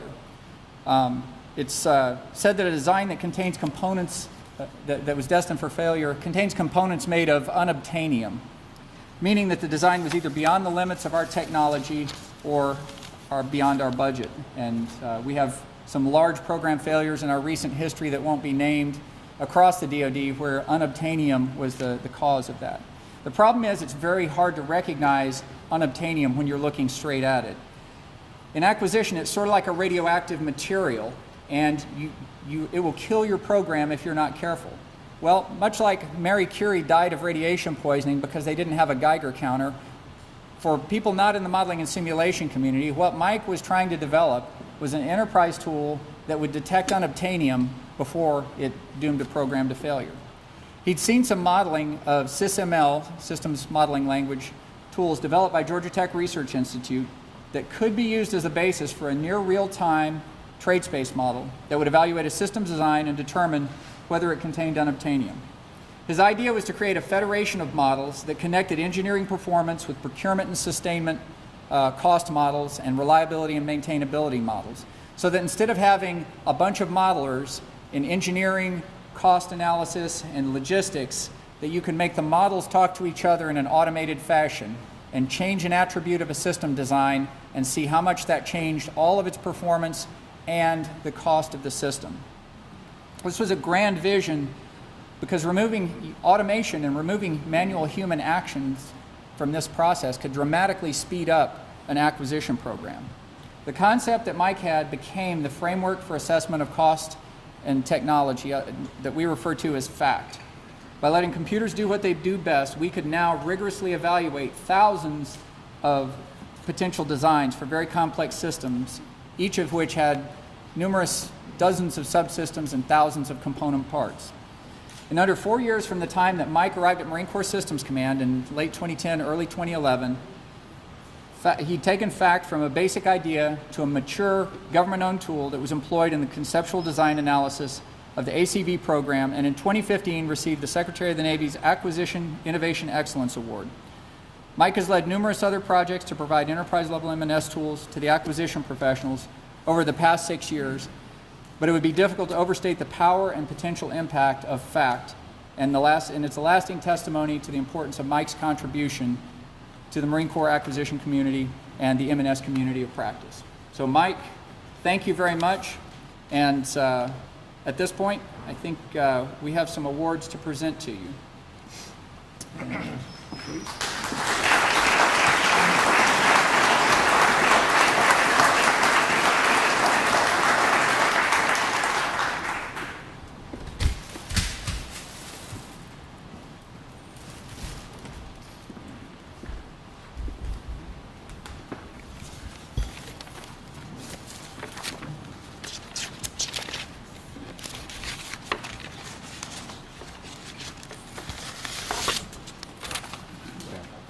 All right. Department of the Navy, United States Marine Corps, Commendation Medal for Superior Civilian Service, awarded to Michael A. O'Neill, who has been cited for superior service while serving as the Director of Modeling and Simulation Division, Marine Corps Systems Command, Quantico, Virginia, from September 2012 to September 2017. During this period, Mr. O'Neill guided the command and the program executive officers through the creation of groundbreaking acquisition, modeling, and simulation analysis tools. His efforts resulted in the command and program executive office receiving 20% of the Navy's technology insertion program for savings budgets worth over $2 million, a major accomplishment attributed to his due diligence in a period of austere fiscal constraint. Superior performance of his duties, as typified above, highlighted a culmination of more than 39 years of honorable and dedicated service. Mr. O'Neill's tireless efforts, inspiring leadership, and total dedication to duty reflected great credit upon himself and were in keeping with the highest traditions of the Marine Corps and United States Naval Service. Signed, Robert B. Neller, General, United States Marine Corps, Commandant of the Marine Corps.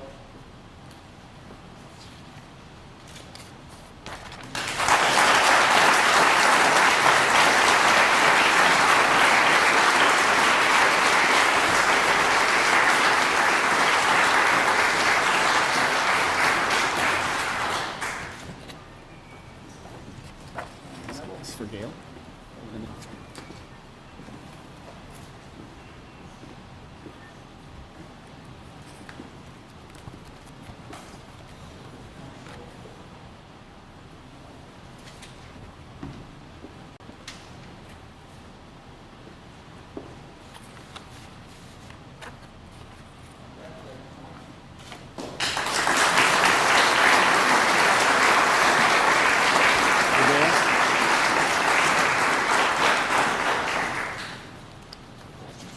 We ask Gail to come on up, please. Gail, please come forward. We have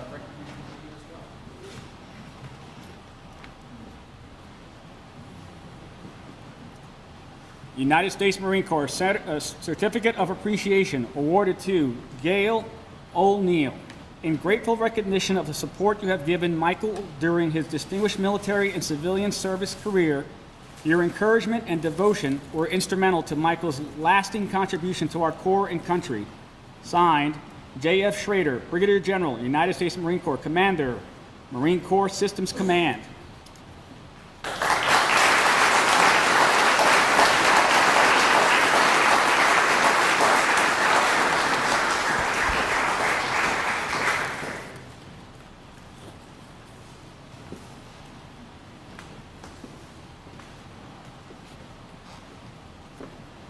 Letter. Dear Mr. O'Neill, as you complete your career of civilian service with the Marine Corps, please accept my personal thanks and appreciation for your devoted efforts. Your choice of a career dedication to serving our nation places you in a special category. You and your fellow employees have provided the strength and skill that keep our great democracy working and working well. Only those who have served our nation know the satisfaction that comes from keeping our federal government functioning smoothly. You are a member of an elite group of people who have chosen this path of service to the public. I share your pride as you reflect on the long, distinguished career. Your friends join me in wishing you every success and much happiness in the years ahead. Semper Fidelis, signed, Robert B. Neller, General, United States Marine Corps, Commandant of the Marine Corps.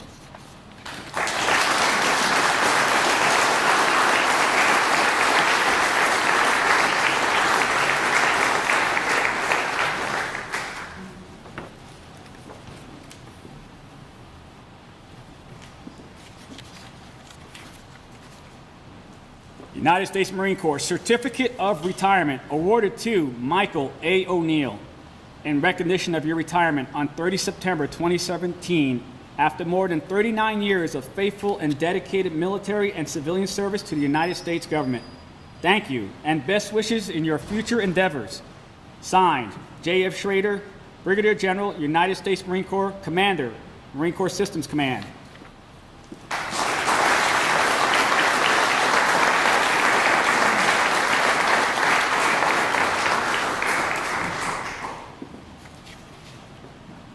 Dear Mr. O'Neill, I would like to sincerely thank you for the 39 years you have faithfully contributed to serving our nation and our Corps.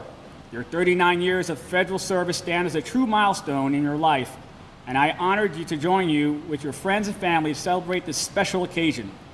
You chose the noble course to serve our nation and our Corps. Few are called to do this work. Fewer succeed as you have with dignity, patience, and honor. Thank you for your uncommon dedication and your continued service and commitment to our great country. I wish you good health and continued success in the coming years.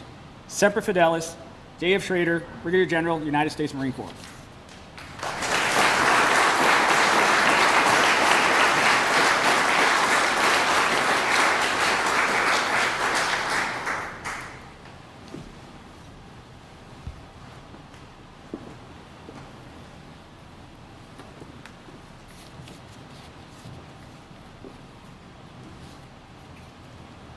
The mission of the Marine Corps Systems Command is to serve the Department of Navy Systems Command for Marine Corps ground weapons and information technology systems programs in order to equip and sustain Marine forces with full spectrum, current and future expeditionary and crisis response capabilities.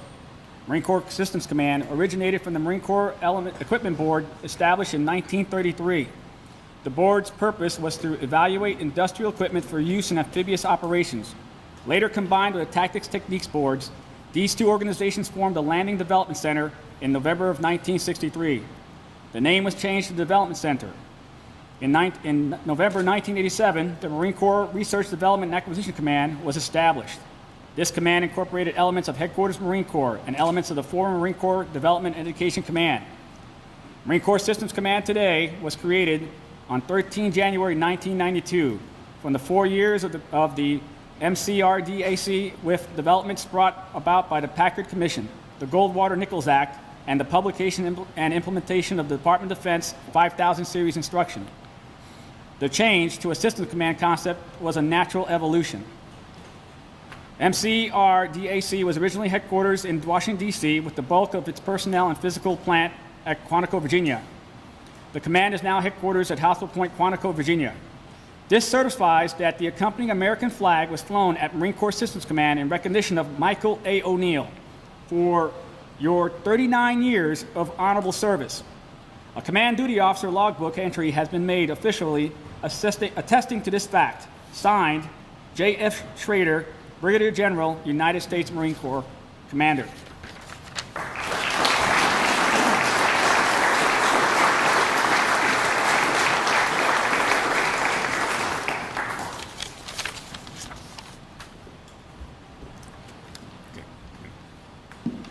So at this time, we're going to open the floor for remarks from Mr. O'Neill.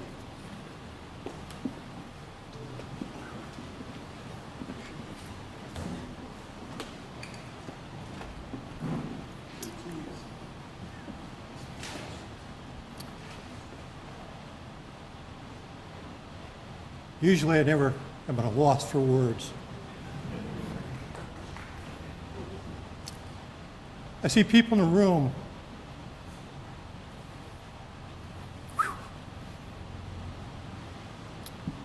My family, my brothers, my wife, daughter, grandson. 7 years down here, I learned a lot about the Marines.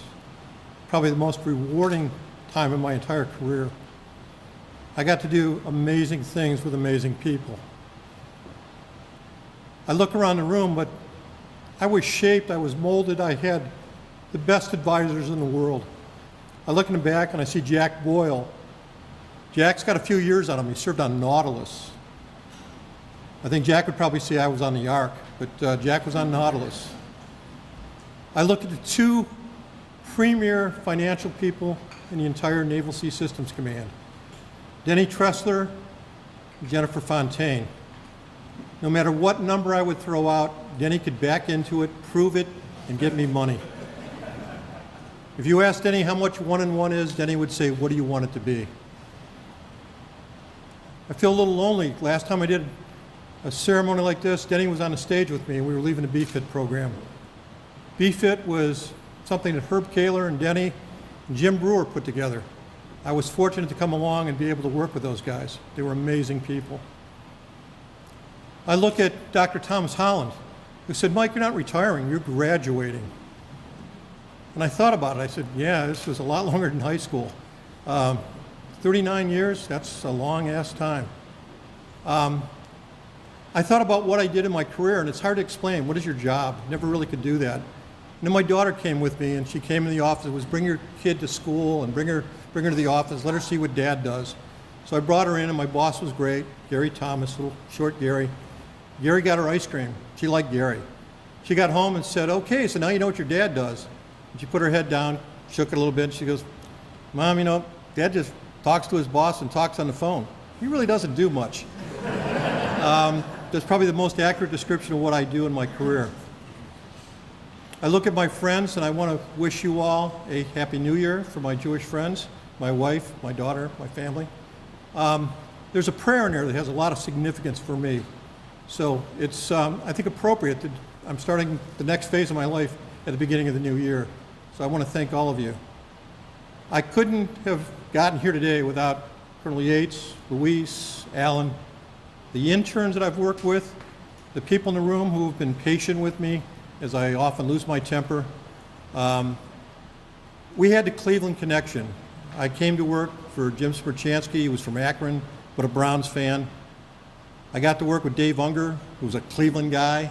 Cleveland guy got it. Dave and I kind of schemed and plotted together, and Dave was great. He goes, just don't go to jail, Mike. And I said, thank you. I've got to work on the international side, which has been wonderful, and they have pictures and video, which I think some of you may have seen. Those were all faked. It's fake news. I want you to realize that. There are close to 1 million people in this room right now. I got that confirmed from the president. So I just want to say it's tough, it's emotional.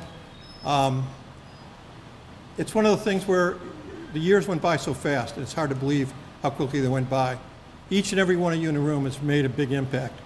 I will be coming back. I still collect teddy bears for Toys for Tots. I will be doing that. I was proud to work with a group called CASA, the Court Appointed Special Advocates. They help sponsor the treatment of abused children. I did a golf tournament for a number of years. So many of you have played in it. I want to apologize to my golf team. Even when I tried to rig it, I made the rules. We never finished any higher than third. There are people who still pay money so they don't have to be on my foursome. I just want to apologize up front right now. I'm sorry I was such a bad golfer. I also want to recognize someone I've known in my personal life longer than my wife. I actually met my college roommate who came in from Indianapolis. I'm going to say nice things about you in hopes that you don't say bad things about me. But Lee Manders has been a roommate, best friend, 45 years. That's longer than most marriages. We still get along, we still talk. Lee, thanks for coming out here from Indianapolis. To my neighbors, friends, colleagues, it's been a hell of a good time. To the interns in the crowd, let me give you a bit of advice. If you're not having fun, go do something else, because it's a really tough life if you're bored and you hate what you're doing. I will tell you that what you do makes a difference. One last comment. When I went aboard a ship, and I got invited to see the combat systems. They walked me in, and the guy said, "Sir, let me show you the Battle Force Tactical Training System. This is what we use to train." And he sat and he briefed me on it better than I could ever brief it. And when he was all done, the captain looked at him and said, "Son, this is the guy that actually put this system on the ship. He probably knows it." I was never so proud to see that these kids used it, and hopefully it brings them home. I ask everybody to keep people in the Puerto Rico and the other islands, keep them in your prayers. For those in uniform, keep them in your prayers. The reason I came down here is I lost a young Marine. Colin Wolf, young PFC, was killed. His family asked if I could call General Magnus. I taught Sunday school, first grade with Bob Magnus. Called him. We recognized the name. Bob helped get his remains back. I unfortunately wasn't able to go to the funeral. I was on travel. But I did go for the unveiling. And that changed my life. That's when I decided maybe I had a little more to give. I thank you for the privilege of having been able to work with you guys. Didn't want to get emotional, but it's tough, 35 years. Denny, I need some money if you could work something out. A small amount of money, I'm sure you've got it. I do want to recognize Denny. Denny never left before me. Denny always had every answer before I could ask the question, and I always thought it was Denny. What it really was Jennifer. Jennifer and Denny are a team. They're amazing. I'm proud to say that Denny helped introduce lasers, which is a project I worked on. Denny, I think, shot down 14 UAVs in an afternoon with their laser. It's now being deployed on our ships. Denny, thank you for your continued service. I don't think you'll ever retire. I think you're gonna, like Viking funeral, they'll put you out there on a ship and set it afire.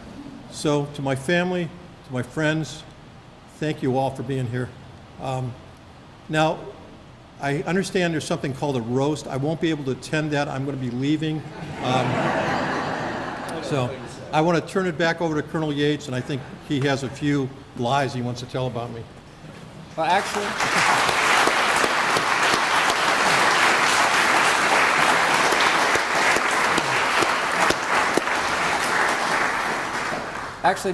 before we do that, Ms. Evans-Morges, thank you so much for being here to represent the senior leadership of Marine Corps Systems Command. I know your time is at a premium and you have other appointments, but thank you so much for being with us, and we will...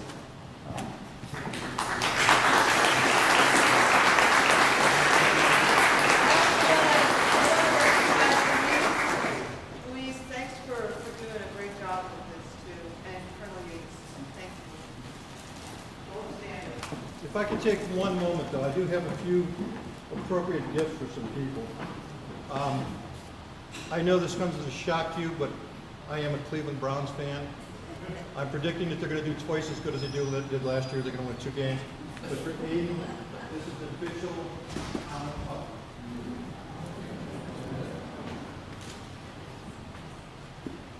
For Luis, who never really got my humor,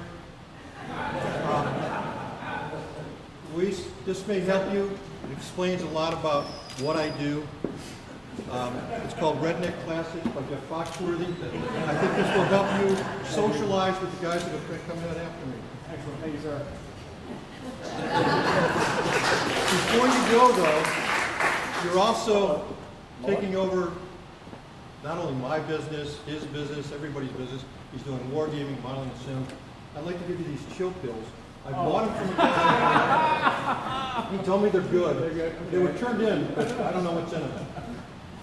For Colonel Yates, Walt was the one Marine selected for the Secretary of Defense Fellowship Program. He went to work for the railroads. He loved it. He's never quite got over it. So Walt, I'd like you to have this official train whistle so you can sit in your office and pretend you're back on a train. Thank you very much. And if I could get Chad and Alex up.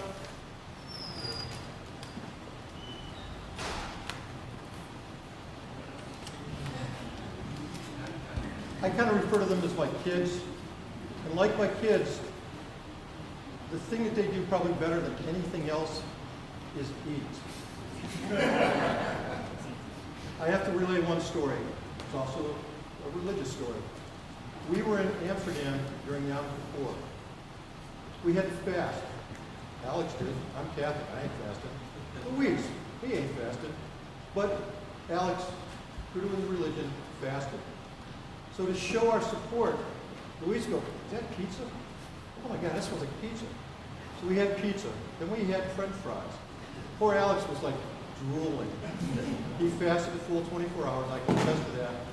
So Alex, in your time of need, I have all natural beef steak tendies. You can also give it to your dog.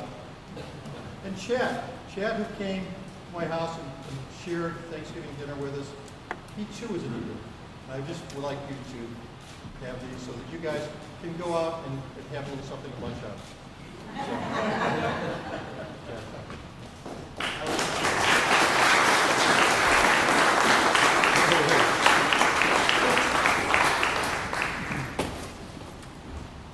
All right, so as Louise is setting up a slideshow, there's several people here who would like to make some presentations to Mike, and I believe on behalf of Admiral Herb Kaler, we have, I forgot, Jason, I'm sorry. Please come forward.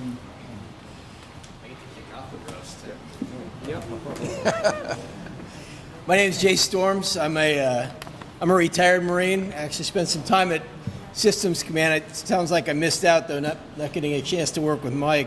I'm here actually on behalf of Admiral Herb Kaler, who is just sick that he can't be here today, and also for the rest of the Simventions team. He wrote a pretty significant roast here, several pages, so I better get to it. But as I read this, please keep in mind this is Herb Kaler, this is not Jay Storms, so don't take anything personally. Mike has been a legend in his own time, both at NAVC and at the Marine Corps Systems Command.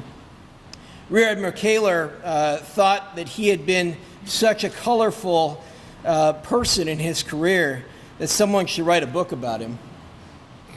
Well, back in 2008, Rear Admiral Kaler did exactly this for Mike as part of his farewell from NAVC. He made a first cut at the chapter titles that should be in the book and provided the opening paragraphs and presented them to the crowd at his NAVC farewell.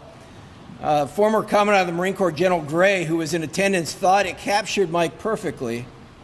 Now as Mike retires again, Rear Admiral Kaler wanted to review some of the points from the book and then add a few more chapters detailing Mike's recent Marine Corps experience. Rear Admiral Kaler and the rest of the Simventions leadership are currently out of town. They're at an offsite. So I guess the Admiral looked around and tried to find the oldest fart Marine to be able to stand up here and present this to you all. So here I am. So here goes, Mike. In 2008, the title of Mike's book was Mike O'Neill, a True NAVC Renegade.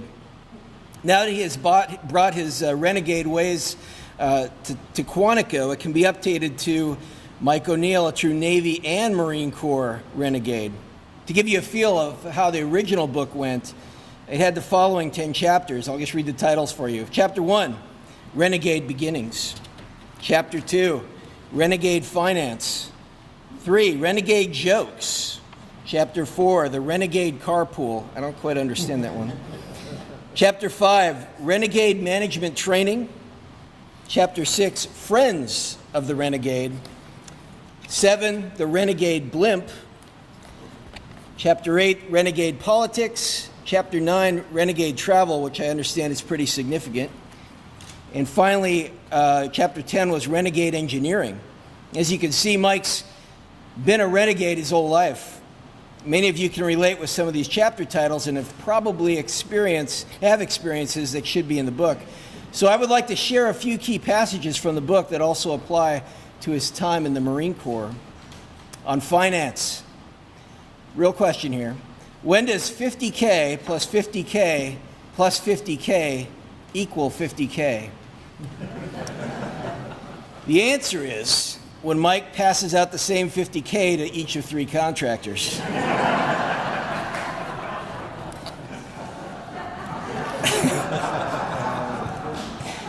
On management training, during the Covey course at NAVC for Mike's management development, he had a very hard time learning how to achieve a win-win strategy. He always thought it was a double win for Mike. Also, Covey had 7 habits of highly effective people, but Mike always wanted to be the best, so he had an 8th. Mike's 8th effective habit is, when all else fails, forget Covey and do what a true renegade would want to do in the first place. On systems engineering, Mike calls himself an engineer.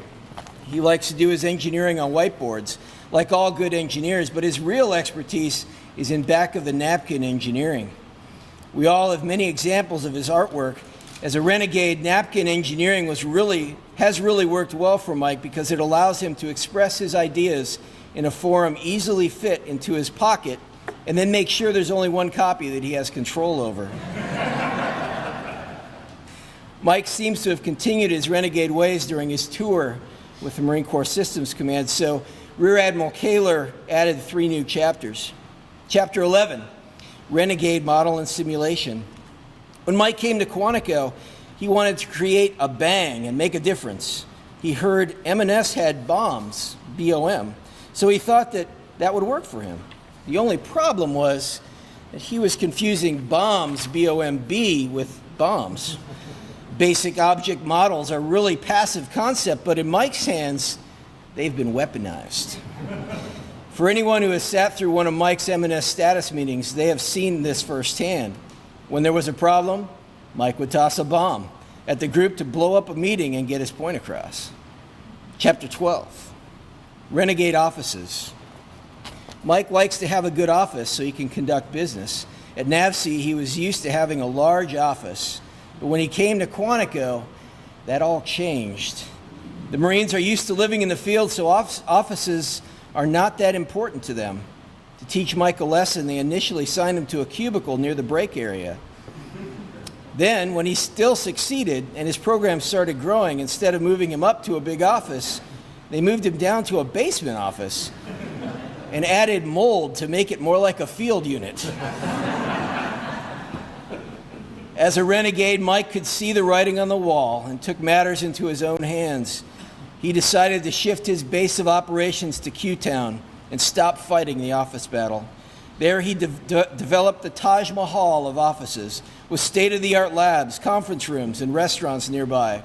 If he couldn't beat them on their field of battle, he would change the field. And that's a fact. That's F-A-C-T for those who understand what that is. Yeah, okay. And finally, chapter 13, Renegade Charities. I know Mike treated all companies like charities, always looking for free work. But for real charities, he was relentless. Whether it was his annual BFTT golf tournament or his county CASA program, he made sure all gave their all.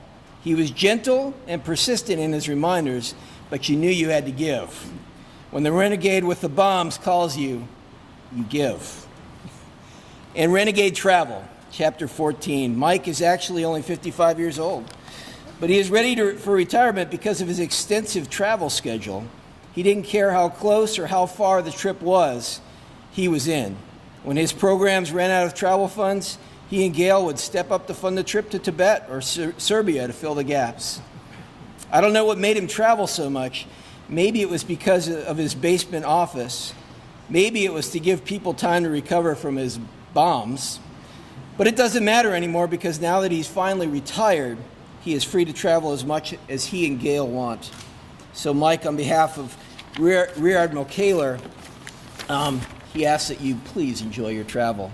The last thing I'll say, finally, Rear Admiral Kaler and the rest of the Simventions leadership want to thank Mike for his 30-plus years in Naval and Marine Corps acquisition. He really made a difference at every stop. We at Simventions are really proud to work with you and be a part of your accomplishments. We're also appreciative to you and Gail for loaning us the spectacular ship models that even to this day we've been able to display in our center court for the last, I believe, 8 years. Thank you. You made things happen wherever you were assigned, fought the good fight, and left a legacy of successful programs and trained people. So, on behalf of Admiral Kaler, I want to give you our newest coin for your collection. Thank you.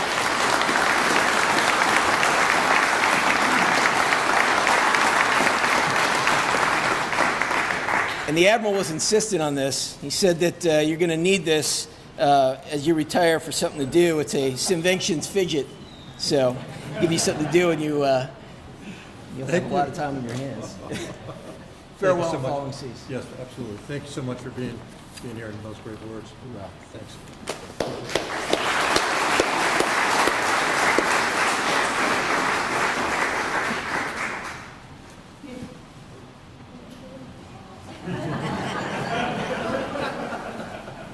Next, I'd like to ask Ron Smith from Georgia Tech Research Institute to come forward. And Ron has a presentation to make to Mike.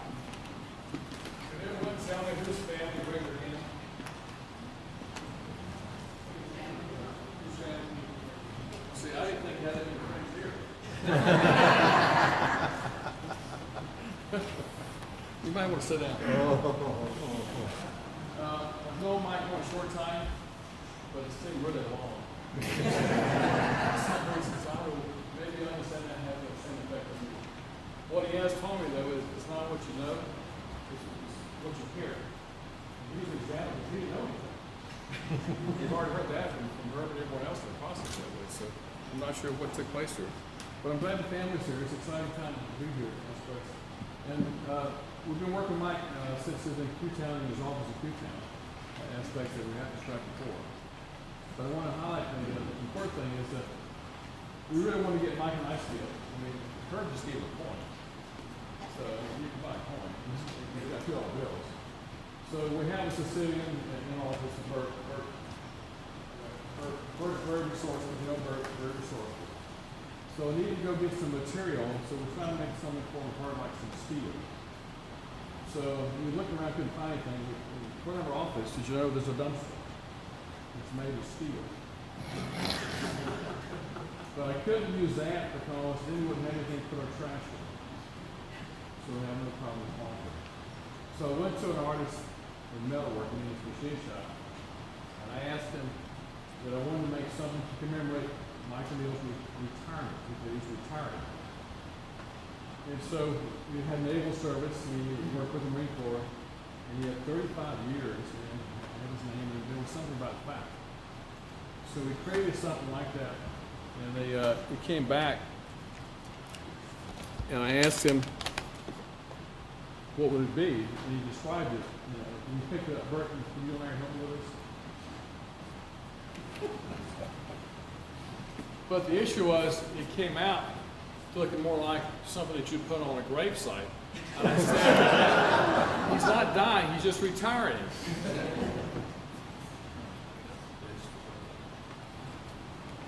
So, Luis, can you turn the light on a second? We'll get more with that. We'll stand the light here. Mike, you gotta come over and hold the sign.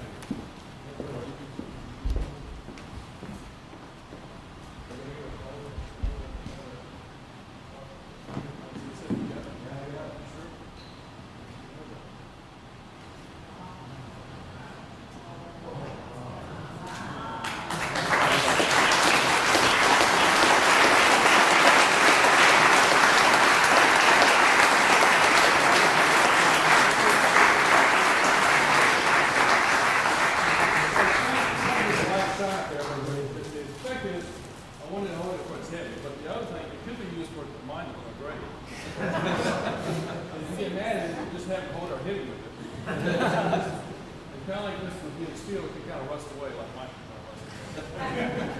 But you want to show, no, you might keep looking down, screw your mic, make the hold one in. You hold the ring in. So like any good patch, it's got to have certain qualities. So I just see the ship in there, you hold it close to the sea. You got the flag, and so the span of this work is between the Navy and the Marines. 35 years. He always said he was old. He got his name right. Well, we had to have the fact logo up there to get the facts. So this spans the naval to the Marines, the back, from Quantico to Japan, across this interracial time. Okay, we got a flag. Put that down. So the other aspect is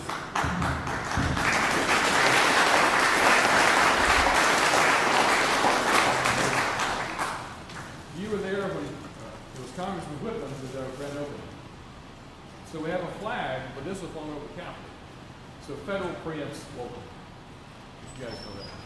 So this was flown on 9/11 this year.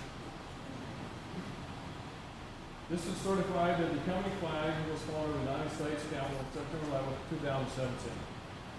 At the request of the Honorable Robert J. Whitman, Member of Congress, this flag is presented to Mike O'Neill for 35 years of unwavering service to the Navy and Marine Corps. We salute you for always making a difference, for having a vision, determination, and a voice when others did not. Not always have a voice. You have a path behind, you leave a path behind for others to follow. Salute to that.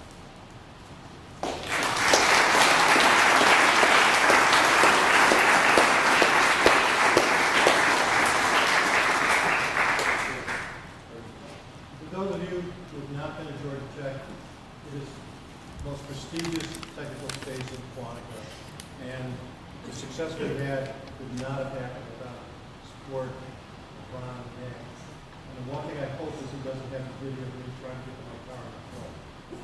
Oh yeah, we had that aspect. I have $2 for that. Being innovative people who design things at Georgia Tech. We had the streets of Quantico flooded because the rain got filled with leaves, filled with water. So Mike had to go to his car, so he didn't have his boots. So we had about 8 inches of water in the parking lot, so he put on garbage bags at each leg, tied them and walked to his car with a trash bag. However, that was an email that got hacked by the Russians because he put the Hillary. There's your money back.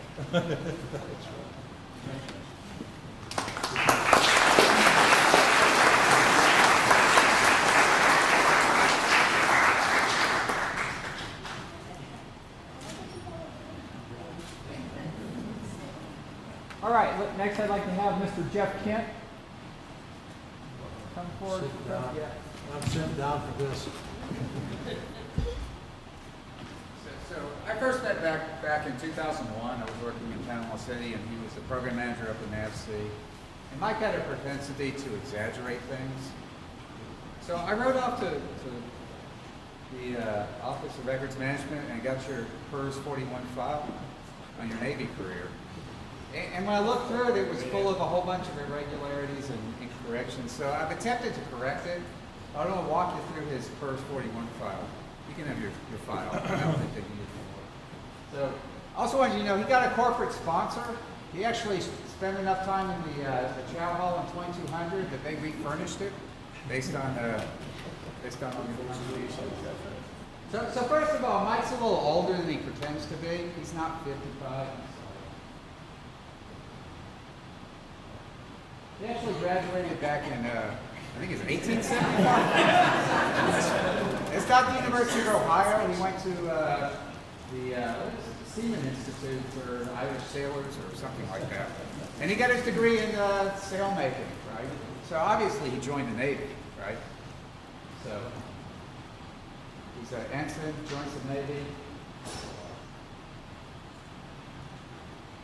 Oh wait, that is not your first ship, Mike, and that is not you. See, I told you his file's a little jacked up, so let's go out to his first ship. There we go. Now, Mike's the propulsion engineer, right? It's kind of missing his propulsion, so it's off to the yard for an overhaul. All right, so next slide. Wait, Mike, that's not you either. That's Ernest Borgnine. Mike's got his ship fixed at least. He's still idle though. He's not underway. So, hey, at least you got up and got a promotion and got you out of the yard. All right, next slide. All right, Mike makes. Yeah, that's not captain either, right? All right, so here's his real first ship, and as I like to tell when Mike was in the Navy and the propulsion officer, when the captain said make 5 knots, he goes raise the mainsail, and when they needed auxiliary propulsion, of course, he went down to the bilge and lowered the oars. Okay. So he got slated for command. He said, wait, Mike, come on, this is not your command at sea ship. And that's not you. Do you recognize the oh, God. Okay. So believe it or not, actually, that is Mike's first skipper, I believe, on his first real ship. Anyways, Mike, you didn't get a cruiser, that's not you. So this is Mike's first command at sea.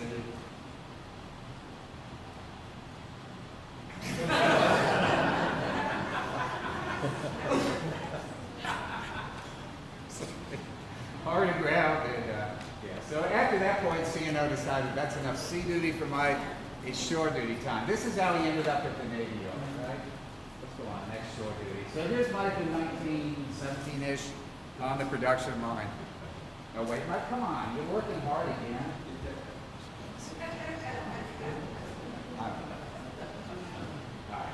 He did finally make it up about 100 years later to a program manager. He had a boss he had admired. Oh wait, you're not even paying attention, Mike. You sound asleep. Okay. So, time for retirement for the Navy. Come on, Mike. That's not your picture. That's not your rank. That is a Mike, but that's Mike Mullen, not Mike O'Neill. All right, so after retirement, Mike needed something to do, right? He had several series of jobs. And Mike, it's not, how can you help me? It's how can I help you? And McDonald's just, sorry, the mall Santa. All right, so these are actual photos of Mike hard at work in between his Navy career and his next career. Okay, so now Mike, he does get another job. He actually, he's down on the docks of Q-Town. He's just dreaming away. And he remembers somebody he met when he's working at the Navy Yard. Hey, they need a good simulation man down at Quantico. Right? So that's how Mike ends up here, loving the place, right? And hey, in his thing, he got a couple of awards. There's some actual other awards Mike got. He served in the Arctic, but once again, Mike working hard. He's down in the boiler room, but he got a medal for that. He also got the virtual award. It's somewhere. Right? He got the Fact and the Facts of Life award. The Irish Navy gave the award, and of course, but where's the BFIT award? Now, it's been a pleasure to work for Mike again. I met him back in 2001. He was my book sponsor at the time. He had the funds. I was the lab guy looking for the funds, kind of like the contractors. He also promised me the same $50,000 promised everybody else. And he gave me some advice. He says, what happens when the guy in D.C. in the Navy Yard tells you you're going to get less money? What do you do? And I said, well, I just try to figure out how to make it work. He goes, no, if I tell you get less, you do less. So you do less with less. It's a good piece of advice, right? And I've enjoyed working for him. Pleasure of him being my supervisor in his last tour here in the latest reorg, and I've enjoyed it, Mike. So, just a little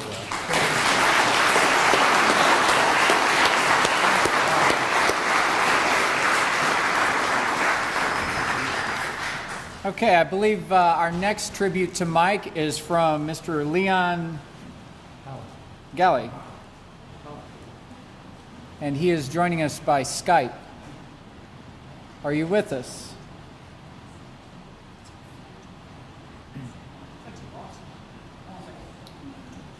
Okay.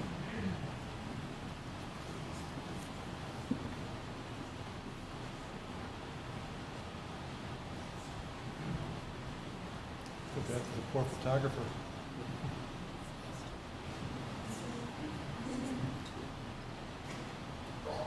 Have to be subjected to these old people.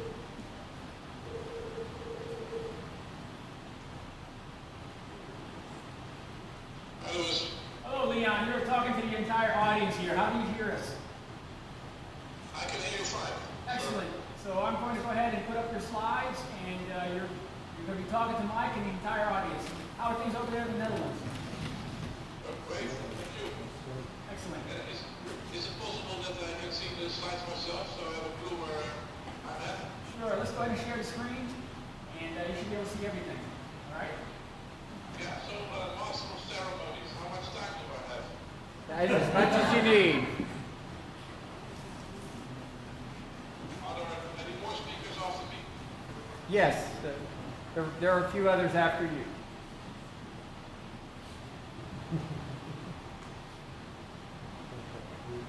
Okay, I'm ready to start. Good evening, General Officers, ladies and gentlemen. Can you come back to the beginning of the presentation, please?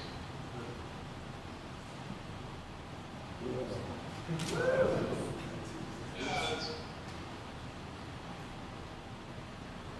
Okay. Mike, can you please step forward, because I want to have some interaction with you, if possible. Can you see me? No, and I lost Good. the slides as well. Louis, can you show the slides again? Or just point it to the projector, please? Do you see it now? Leon? No. No? Can you just turn the camera Or, hold on. so I can see? Yeah, I see Mike.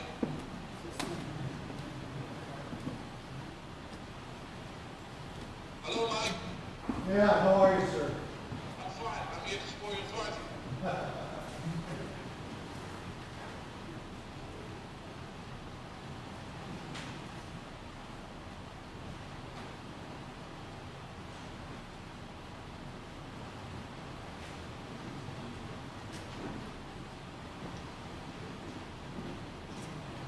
Okay, I'm just already start talking, Louis, and dear audience, Mike, Gil, I saw Joe Bricio as well.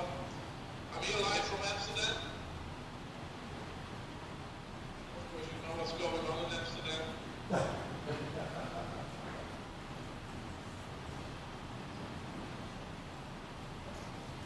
It's great when technology works. The Dutchies, they're so far behind us technologically. It's insane. I thought we were with the director of modeling and simulation. We're still struggling with the IT.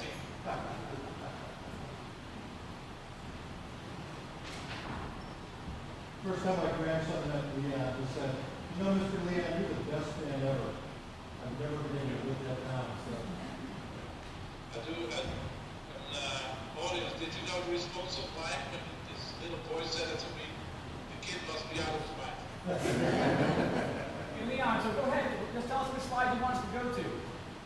Yeah, just turn it, I can see Mike in the slide as well. I would prefer that. We can't do that because as soon as we put the screen on full, it takes up the camera. So you can't do both. Just tell us which slide you want and we'll go to it.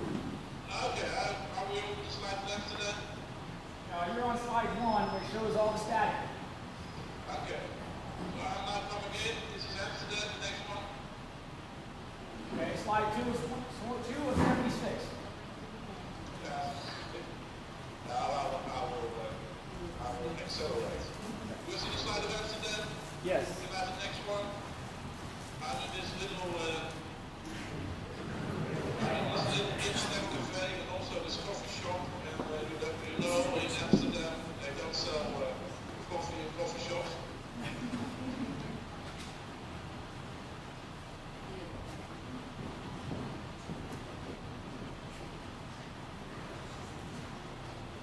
Slide 4 now. Leon. Okay. Wait a minute. I will do it differently.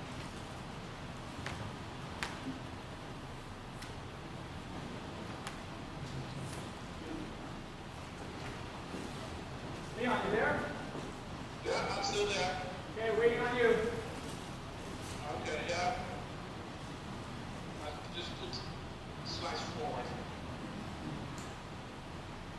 You're on slide 4 right now.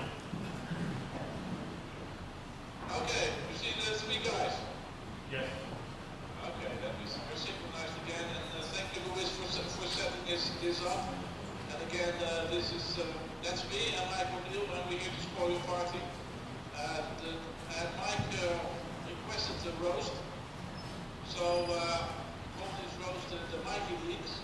And it's not my presentation. They set me up to give me this presentation.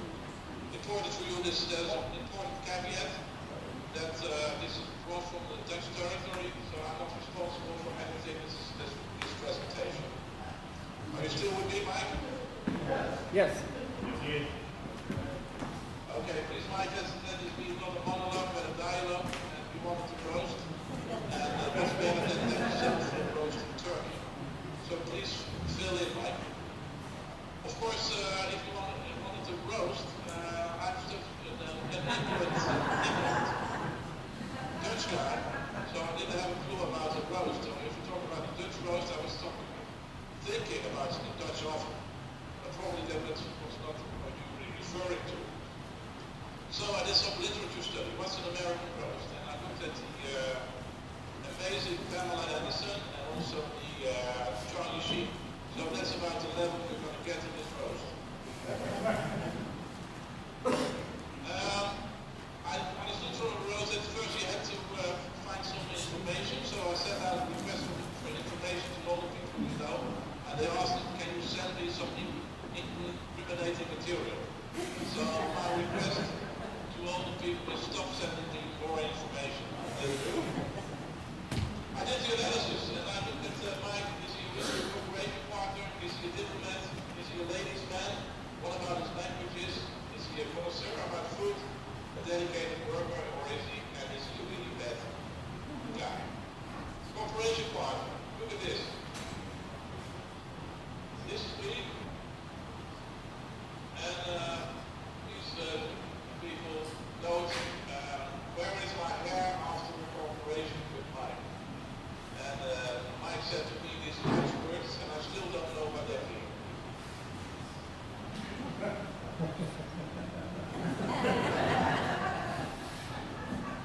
Mike is really a cooperation partner. This was one of our customers, and he really is very well playing with the customers and really getting into that. Mike and I worked for years co-chairs, and how did we feel as co-chairs?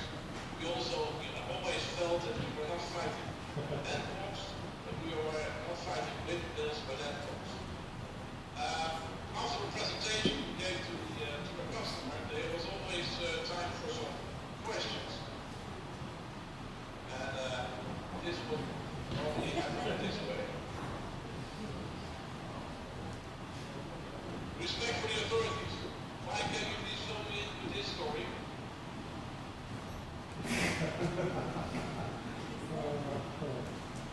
That was Red Pants. Yeah, that was Mr. Red Pants. He was the representative from the UK, and Mike always told me, we always kicked kids with red pants in our house. This is also respected. Another Scottish representative, he refused to sign our project arrangements, and still he did show up in our next meeting, so we kindly asked him to leave the room. Mike, do you know the story about this picture? Oh, God, yes. That was Canada. Yeah, that was Canada, Nova Scotia. We were over for a weekend and we did some touring around. And there was a proposal from this German representative to go for a walk. And you were not really in for that walk. You didn't like to go for 10 days. And again, you're saying. Some questions, Mike. Do you still have the answer for this? What do you have on your lid? An empire. Yeah, what's the difference between roadkill and a death network? The skid mark in front of the roadkill. Yeah. And then POC was the international heads for our international program, who we didn't really like. Okay. Bring me back to the scene in Paris. There was a guy presenting with a very soft voice, and you were doing the translation. Can you repeat that, please?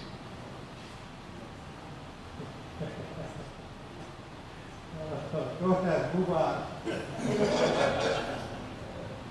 man, Michael was able to get connected to all the ladies in the different countries. Here is an example of Mike in Italy.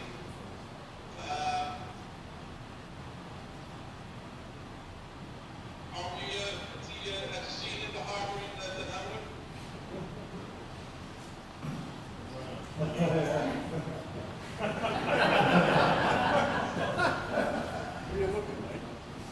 I got my teeth.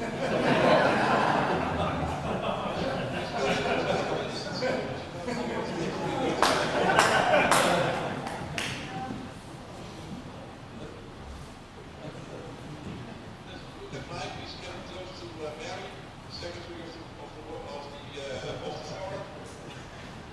This is one of the ladies that Mike very admired already. And here is that lady next slide.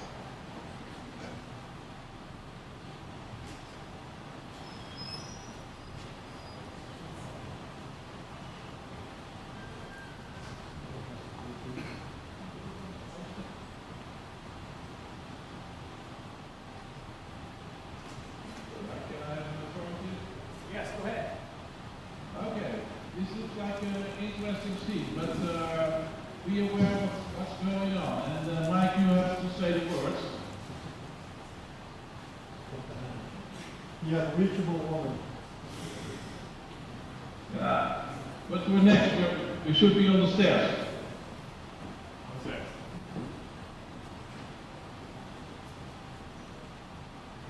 We're on slide 32. Yeah, slide 32. And go to the next one.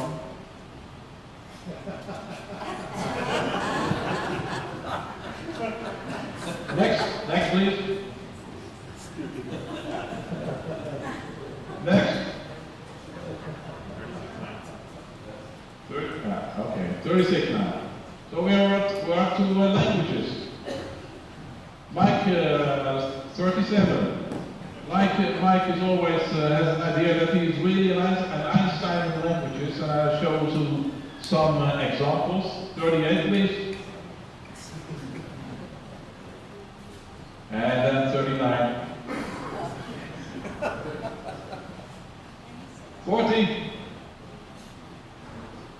Yeah. We're 41? Okay. Yeah, Mike, can you remember this story that you want to buy something for Gil in his little German shop? And we go to 42. The shop was closing and Mike wanted something very small in the shop display. It really didn't amuse her. 43, please. We go to Chili's, German and Chili's. 43. Uhren. Uhren means in German watches. And there is also some Yiddies over there.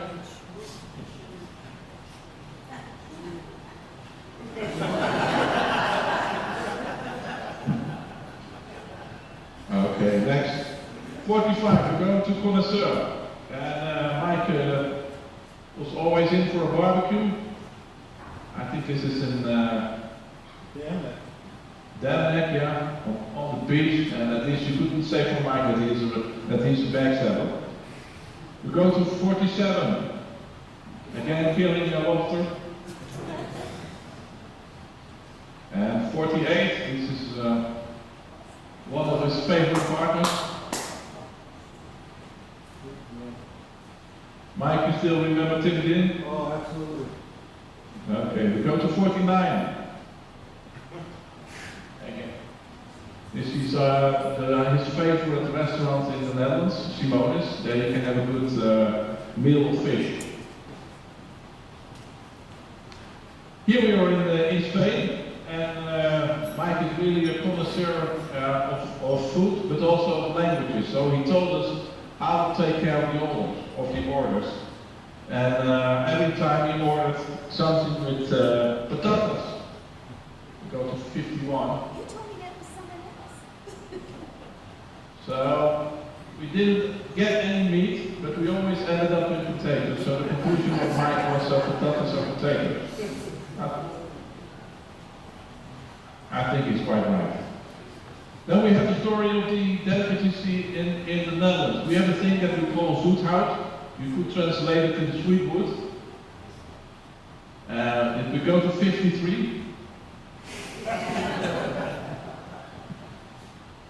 Mike was really enjoying this. 54.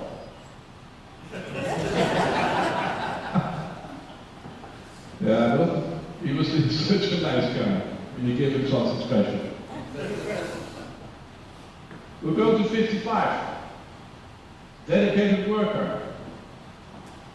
56. This is one of the encounters we have with the Nvox. In front you see our lead system engineer.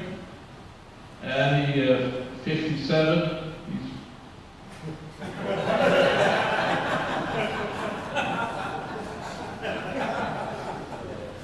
So he set a great example. 58 please. Look at this. 59.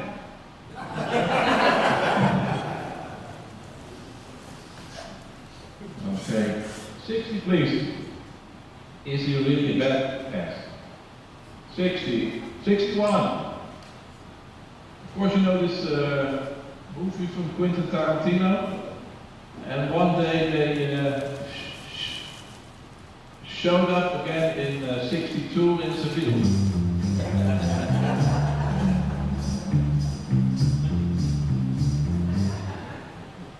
Go to 63. This is Gibraltar, ladies and gentlemen. We go to 64.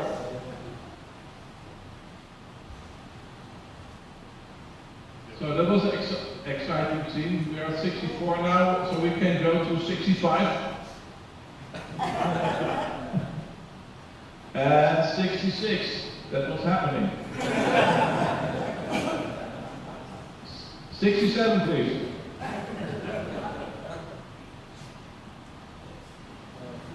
Okay, then we go to 68. Way ahead. And of course it's time for presents. I already saw you got a lot of presents, Mike. This, first of all, that has always been my conclusion, Jill must be an angel. And I always wanted to be your son. Okay, we go to 70. This is our former queen, Beatrix. And there was always something special with our queen Beatrix and Mike. He was very interested in our queen, and he really asked me, is your queen approachable? So I requested Mike, what do you mean, is your queen approachable? And he meant that I had to set up a meeting with her. Unfortunately, that did not happen.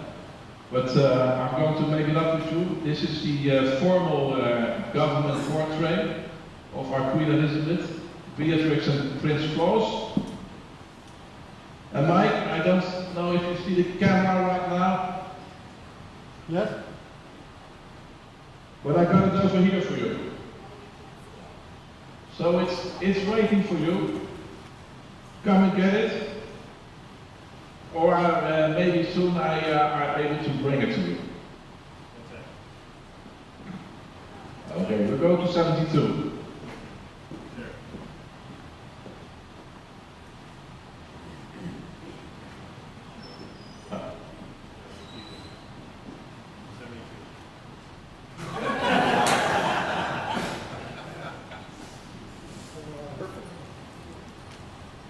Good likeness.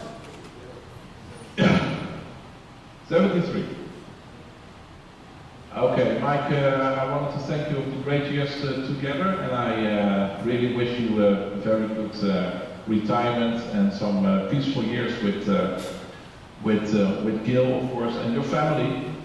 We go to 74, and I'm sure we will meet again and go to a rock concert if possible. Unfortunately, my wife Linda, who is here in the middle, is not able to join us tonight. But especially for you, she has a song, a cover of a song, very dedicated to you. So I want to leave it with that. So, Louis, if you're able, please start the video. Okay. Yeah, thank you so very, very much. You're welcome, Mike.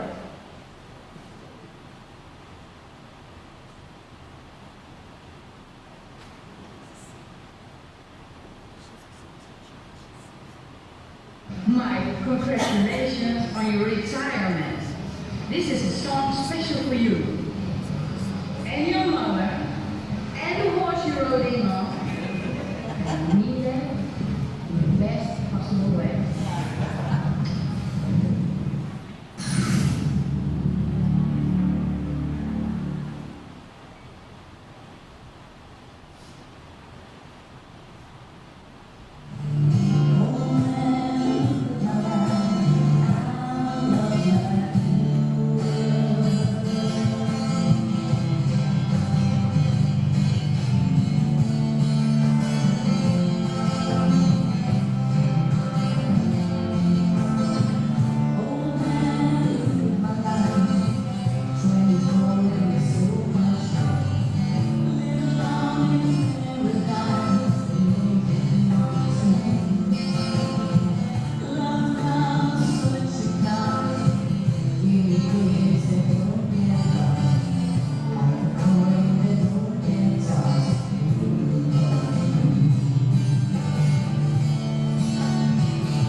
Master of Ceremonies, I give it back to you. All right. Ladies and gentlemen, we have been joined, as I've said earlier, Mike has friends in very high places, by the 29th Commandant of the Marine Corps, General Alfred M. Gray, who is with us. Commandant, we are honored and pleased to have you. Thank you so much for being here.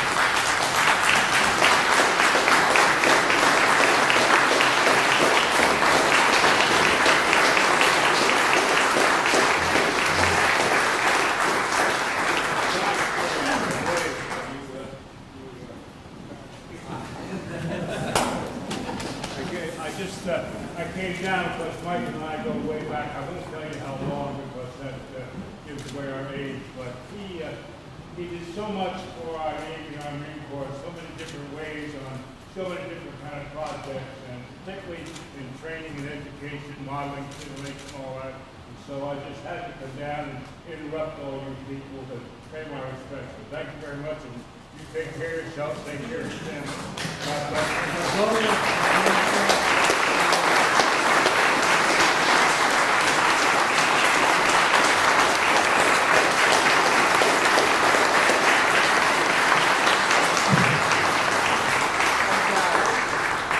If I could just take a moment to recognize the sponsorship of General Gray for modeling and simulation as a transformative technology for the readiness and the power of our Marine Corps.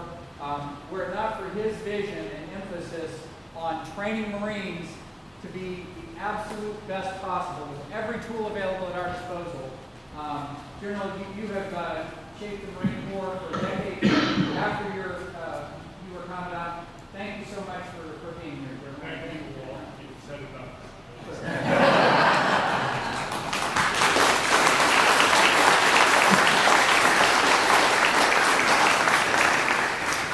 All right.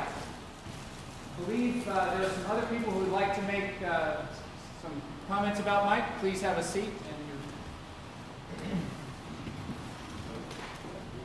We do not. Leon was the last. Okay. Last one that we had in an order. Please come forward. Yeah, as usual, I did not get on the schedule, of course. So, for those of you who don't know me, my name is Marty Irvin. I work at the Naval Surface Warfare Dahlgren Division, Combat Direction Systems Activity, DAMNAC. So, Mike has been a longtime friend of our organization. We've gone through many different name and acronym changes, which I'm sure he can probably count and actually remembers all of them. And I told some people that I was coming to Mike O'Neill's retirement, and the first person said, "Oh, 50K Mike." And then another person said, "Yeah, but that wasn't the funny part. The funny part was the next person next to me says, I remember when he was 25K Mike." Yeah, so we... Inflation. That's right. So, but as I mentioned, Mike's been a longtime friend. We've been the engineering agent for the Battle Force Tactical Trainer from when his time within the Navy. And then as he moved to the Marine Corps, we also worked with him in GTRI on the FACT tool. Which both of those are actually very transformational technologies and capabilities.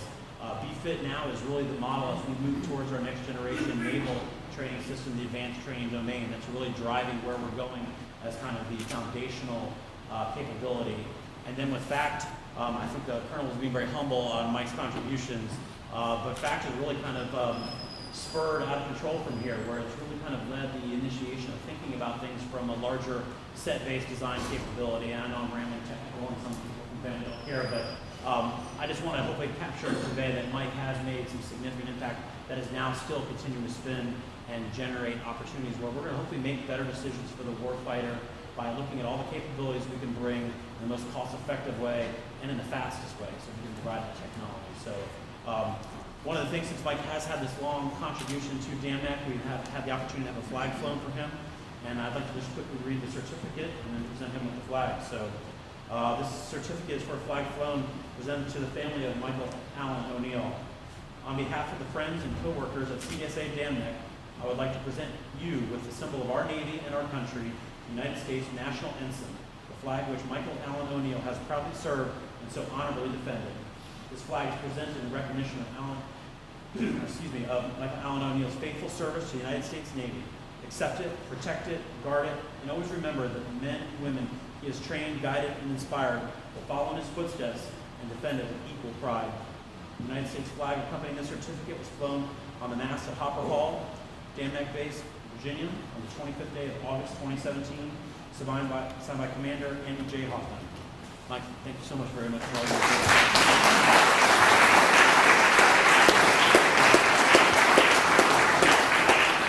This is a very special flag.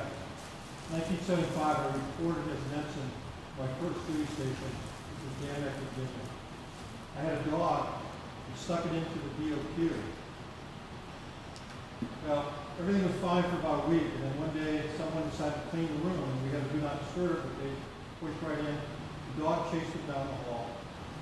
I was notified by my wife at panic, said, "Honey, they're coming after us. We got to get out of the queue." Well, every morning I dealt with other commanders and staff, and I've met all kinds of people who also did their job. I I got caught, I got busted. I had to see the warrant officer who gave him $100 to clean the room. They didn't pocket the money. And then he told me, he says, this will be the end of your career. So I just want you to know, keep warrant officer. And I know.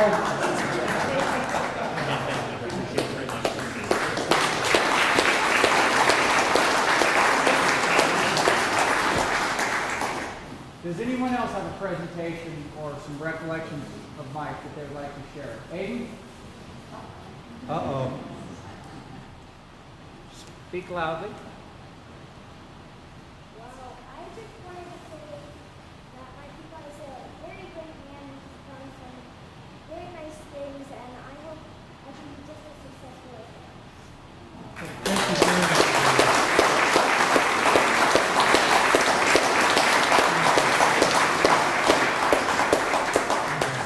Uh-oh.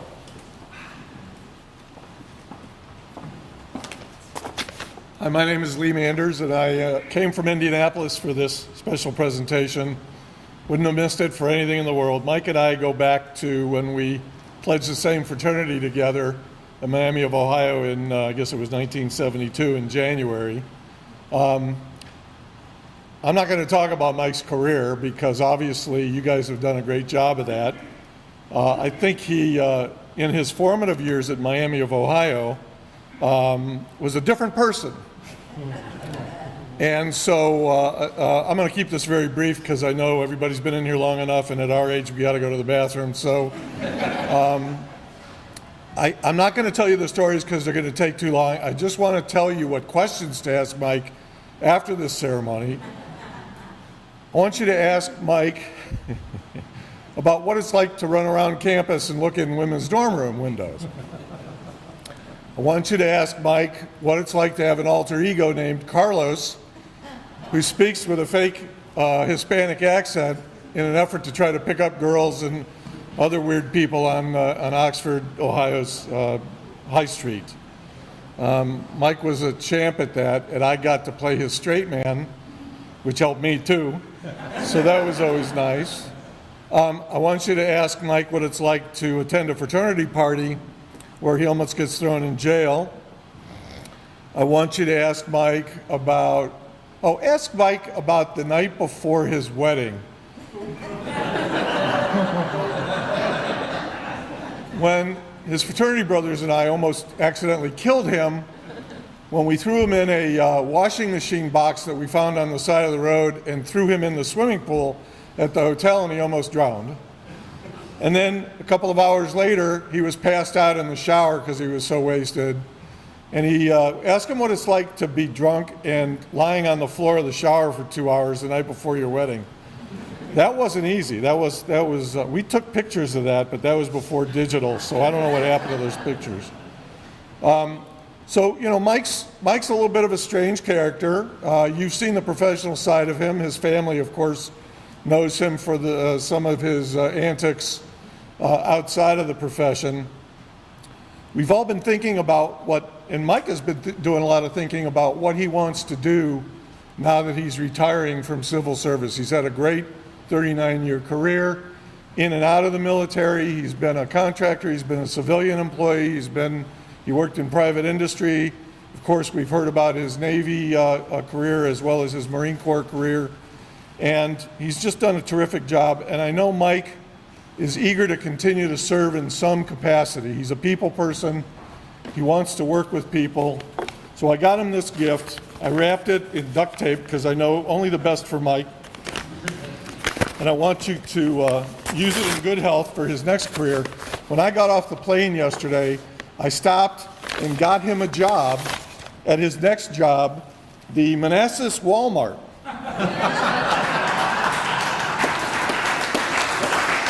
Put this on.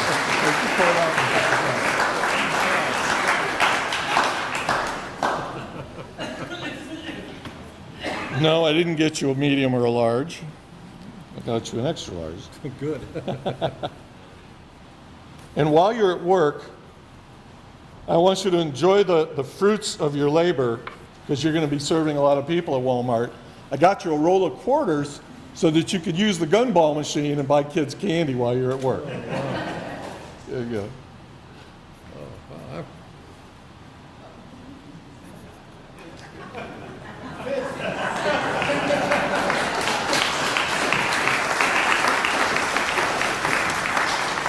It's even got my name. I love you like a brother. You're a terrific guy. You're probably one of the most. Here's a damn quarter. I'm taking a quarter. One of the most accomplished people I know, and of course, one of the most accomplished fraternity brothers that we have. You've just done a terrific thing.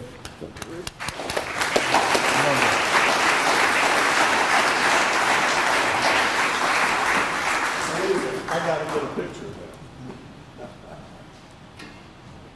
I suspect it's going to go on the national news. Oh, hell yes. Lee was the national president of my fraternity, so when he says it's going in the national news, it's going to be out there. Smile. You dog. Thank you. It looks good though. It fits. Ladies and gentlemen, I think that concludes our celebration of Mike's career. Thank you so much for being here. One last call if anybody else has any last words to say. So, I want to say something, I want to say thank you, Mike. We had the pleasure, I had the distinct pleasure of working with you for over 4 years now. And for the audience at large, we talk about the Marines leadership. And what is leadership is that and that, and what does it represent? When I came on board, I talked to Mike. The first meeting was, hey Mike, where we're going to go, what's our next meeting, where we're going, gave me an idea. And I was on it. I had plans, policy, procedures, slides, executive level. And I go, Mike, we're ready to go. He says, Luis, go eat breakfast. Okay, so I do that. We go eat breakfast. We never talk about the topic. Like, we're going to go brief some executive level folks. I'm kind of getting worried. Mike is calm. We go into the meeting environment. I got the slides. I got everything ready to go. And it's all informational, conversational. One slide, about 50 slides, only one slide was ever used. It was all by the gift of what Mike has, is the ability to relate to people, to listen. And he taught me that.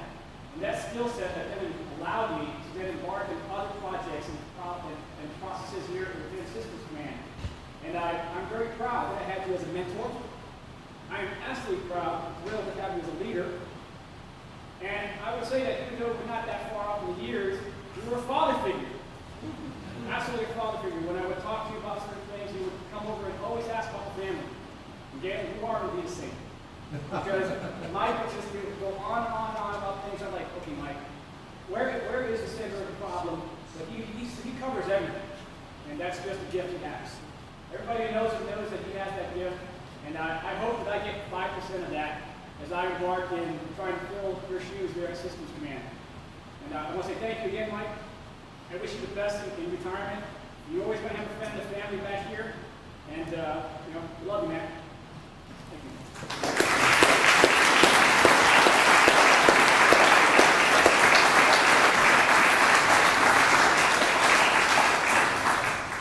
I promise you a retirement like we've never been before. From the Netherlands to Louise, to my best friends, family. Again, it's the start of a new year. I wish all of you well. Please join my family, my wife and I. El Paso is food, drinks, it's all on me. And I just want to thank all of you. General, if I could just introduce my grandson and family to you. My brother, the Marine, I know would be honored. I am honored to be here today. Thank you for being part of this. He's a role model and a mentor. If you get to the Pentagon, remember I asked him, I said, could you photograph it? This is in Tammy uniform, and it speaks volumes about him. General, it's a real honor to be captured.